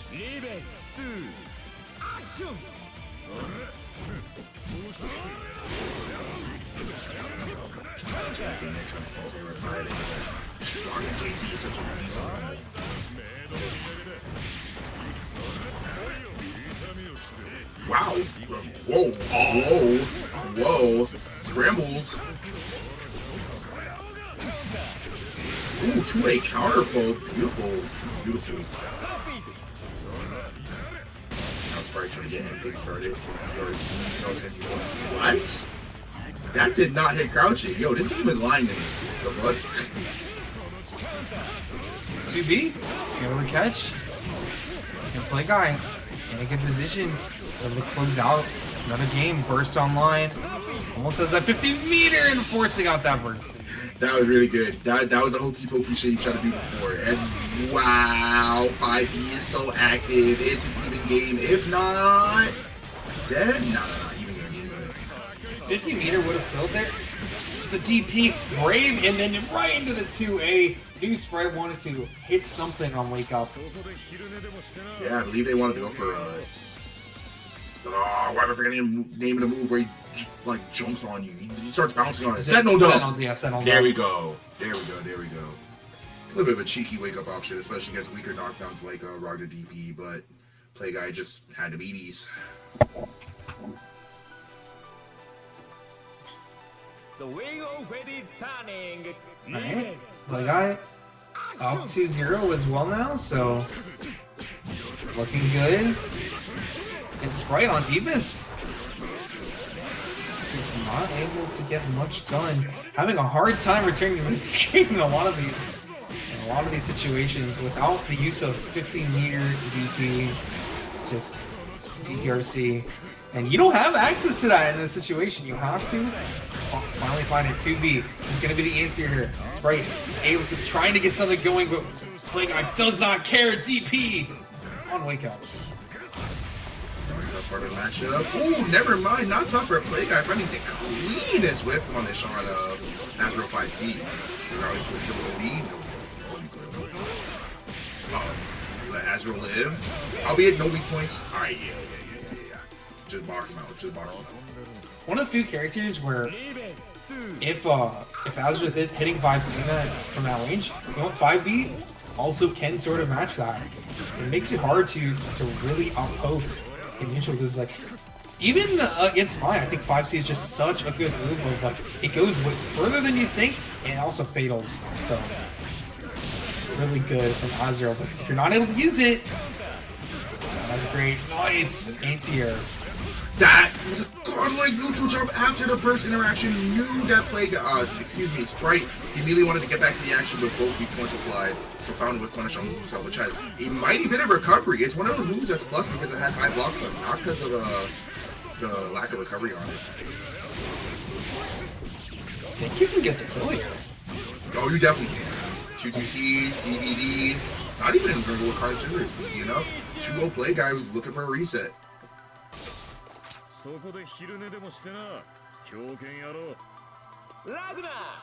Yeah, and that is going to be Play Guy bringing it all back with a 3-0 win. Oh, that was 3-0. Okay, yeah. Whoa.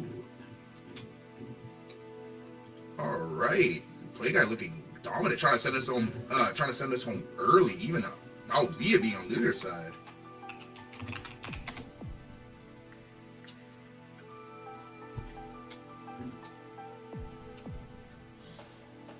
Sprite going to take some time to think on how to go about things in this bracket. If you are, watching this grand final, got this reset coming up. But once again, this is your last warning, chat. Claim those Maxerino codes. I believe we have 10, 12 codes left. Oh, I think we have 8 now. Yo, shout out to everyone. 8. Come on, 8's super doable. Come on, guys, get those Maxerino codes done.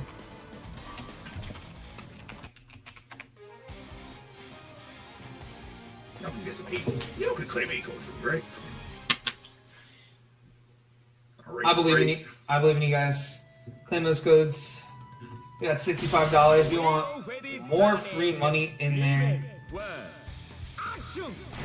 Start of set 2. Oh my god. Yeah, aggressive and able to get the counter hit on Play Guy. Immediate burst. You don't. Sorry. Dude, no, go ahead. I'm just like perplexed, but also stunned by the violence. Oh! Yeah, like that. And still got the pickup because of 5C. Beautiful. Yeah, it's about the momentum, I think, where like both players are like, we want to start off this second set with all of the things going towards my way, and it's looking good for Play Guy. At first, Sprite was just really running him over, but Play Guy, after post burst, went reset into that unblockable. You are going to be able to get the win. And by unblock, it's guard crush. If you're not going to be burying there, you are going to get guard crushed in a lot of situations by some of these players looking for that opening. Oh my god. I can't believe the combo actually dropped because of an extended hit on 3C.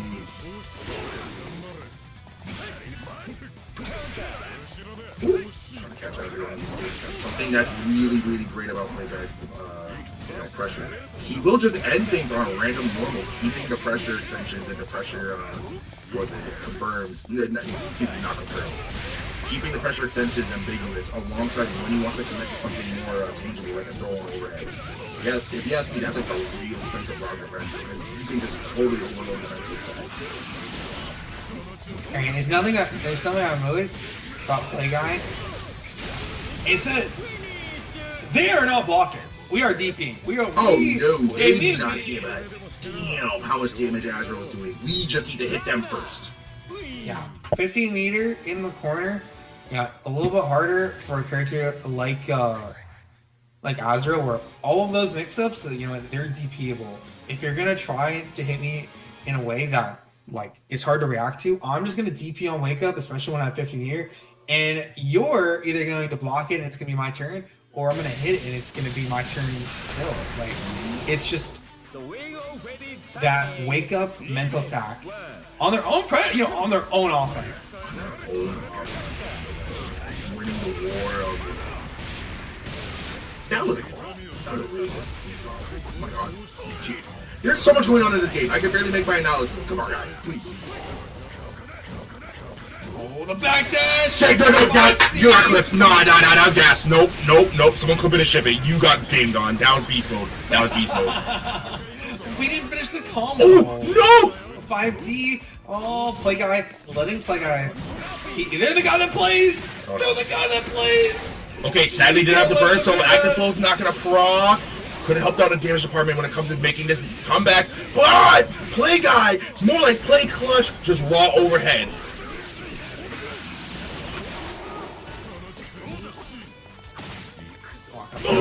Notices the barrier, so going immediately for that throw. Yeah, I knew that Sprite's mind was focused on making sure that they could build space, so really went for a throw on the next dash in. Now that the game is even. Sprite with EA though. That's punished. Goodbye. Yeah. Right punish at that range. Gets it to whiff. OD's early enough. So good stuff to Sprite, because another round where it's looking real dicey. Tries to get the anti-air. Not gonna work out all blood safe. Gotta pick up this nice combo.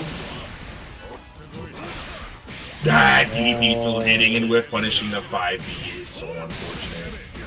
I like the mind games. You've been seeing a lot of play guy doing that themselves, and now I want to see what the punish looks like, or what that kind of mind games looks like on the other side. No DP in this situation, trying to block it out straight. Okay. Sticking in the corner. To the thing with the option, we're gonna DP, but we do not want to see what the option is. Both points gone though, so Azrael is really kneecapping in terms of damage. But it is Ragna health, so Dex confirmed could just kill anyways. Gee, this motherfucker is not blocking.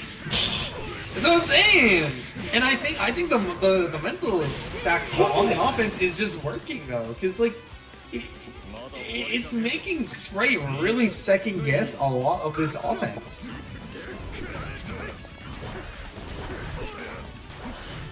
And when you make them overthink and overmove, I mean, like, I feel like that's actually easier for play guys to do it. For sure. Whoa! Okay. That was so weird. Wait for DP. Pretty like that dash shot call out the back dash. They're both just like jockeying for a hit right now in the air. Just barely missing each other. But it will be play guy finally finding the hit on the lay low.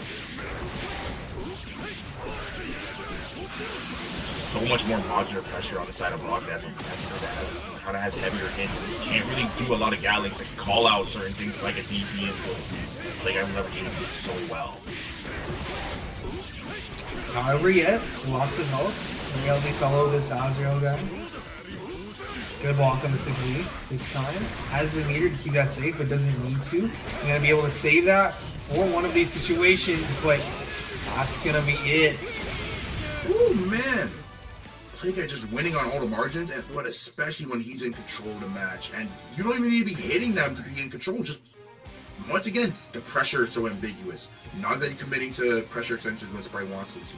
Not exactly throwing when Sprite is ready for it. It's just so well structured. You don't know what's coming next. The wheel ready turning. Revenge. One. Action. Set point for play guy. 2 more rounds is all it is. That's it. Now a 6-0 comeback into night. I mean, it's looking quite likely.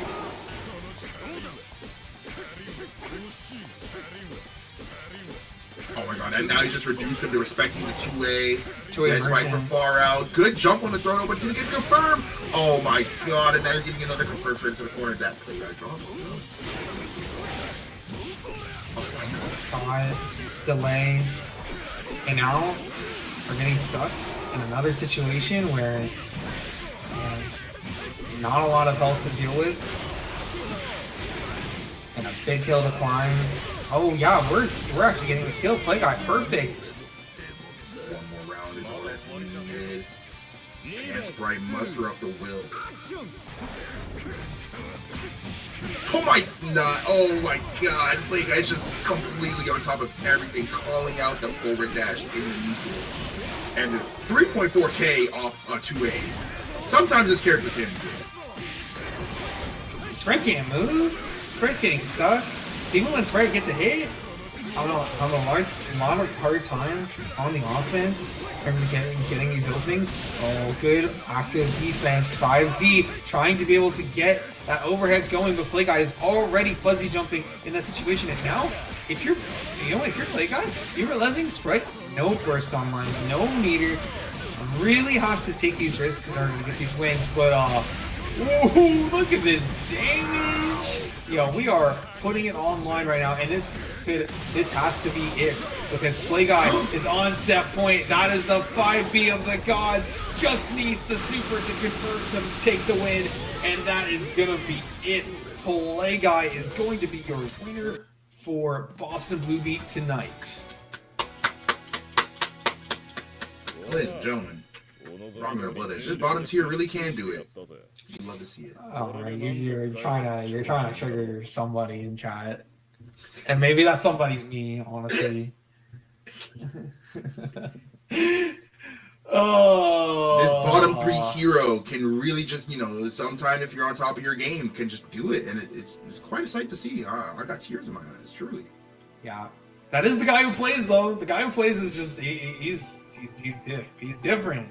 He's different in a lot of these tournaments. Even with sent to losers, it doesn't matter. He will go the long way. He will go to game 10, and he will still win. Yeah, for sure. And all the way there, he'll be playing the control game, which is what we saw in the set against FluddSan with 9.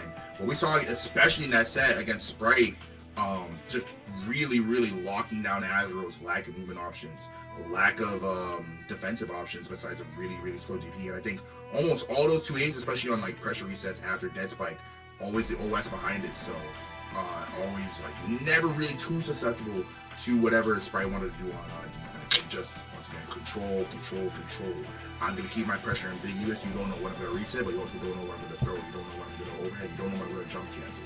And that just really overloaded the mental stack on Sprite, who admittedly still played very, very well, especially when they got their hits in. It's just this bottom three character has some tricks to him. I don't know. I was gonna say, I thought the mental between the two of them in the set, like in set 1, I just think it's hard to recover from that. You're guessing on your own offense a lot of these times. You're having even when you get your hits, like if you don't make the most, you have to make the most out of them. And Azrael isn't always the best at that. I would say, like, really wants to scramble, really wants to do, and you know what, Play Guy is really good at controlling those situations. We were talking about it a lot. So I think that is like, I thought it was really cool that they won in winners, like Sprite winning 2-1, but in losers, I mean, that you gotta, I think Sprite's gonna be looking for that further evolution. Yeah. And be looking back at that set and saying, like, what could I have done a little bit differently to maybe have swung the momentum back in my favor. But that is going to be it from us today, and from Boston Blue Beat this week. Unless the offline's not this week, right? Nah, it's not for like another 3 weeks. Oh, okay, that's what I thought. But Boston will be back next week on Monday with Marvel Tokon. We're gonna be rating TNS. Anything else to say, Erda? Sprite, you're my homeboy, but that was a sweep. Ladies and gentlemen, this has been this week for Blue Beat Online, cutting off. Whoa, your boy's getting tired. we are ending off with Blazer Central Fiction. I have been your local mid-level protagonist player, Aaron at Hollow. Give them out to the people. Yeah, we'll see you. We'll see you next week. Back here on Thursday for some more BlazBlue. See you guys.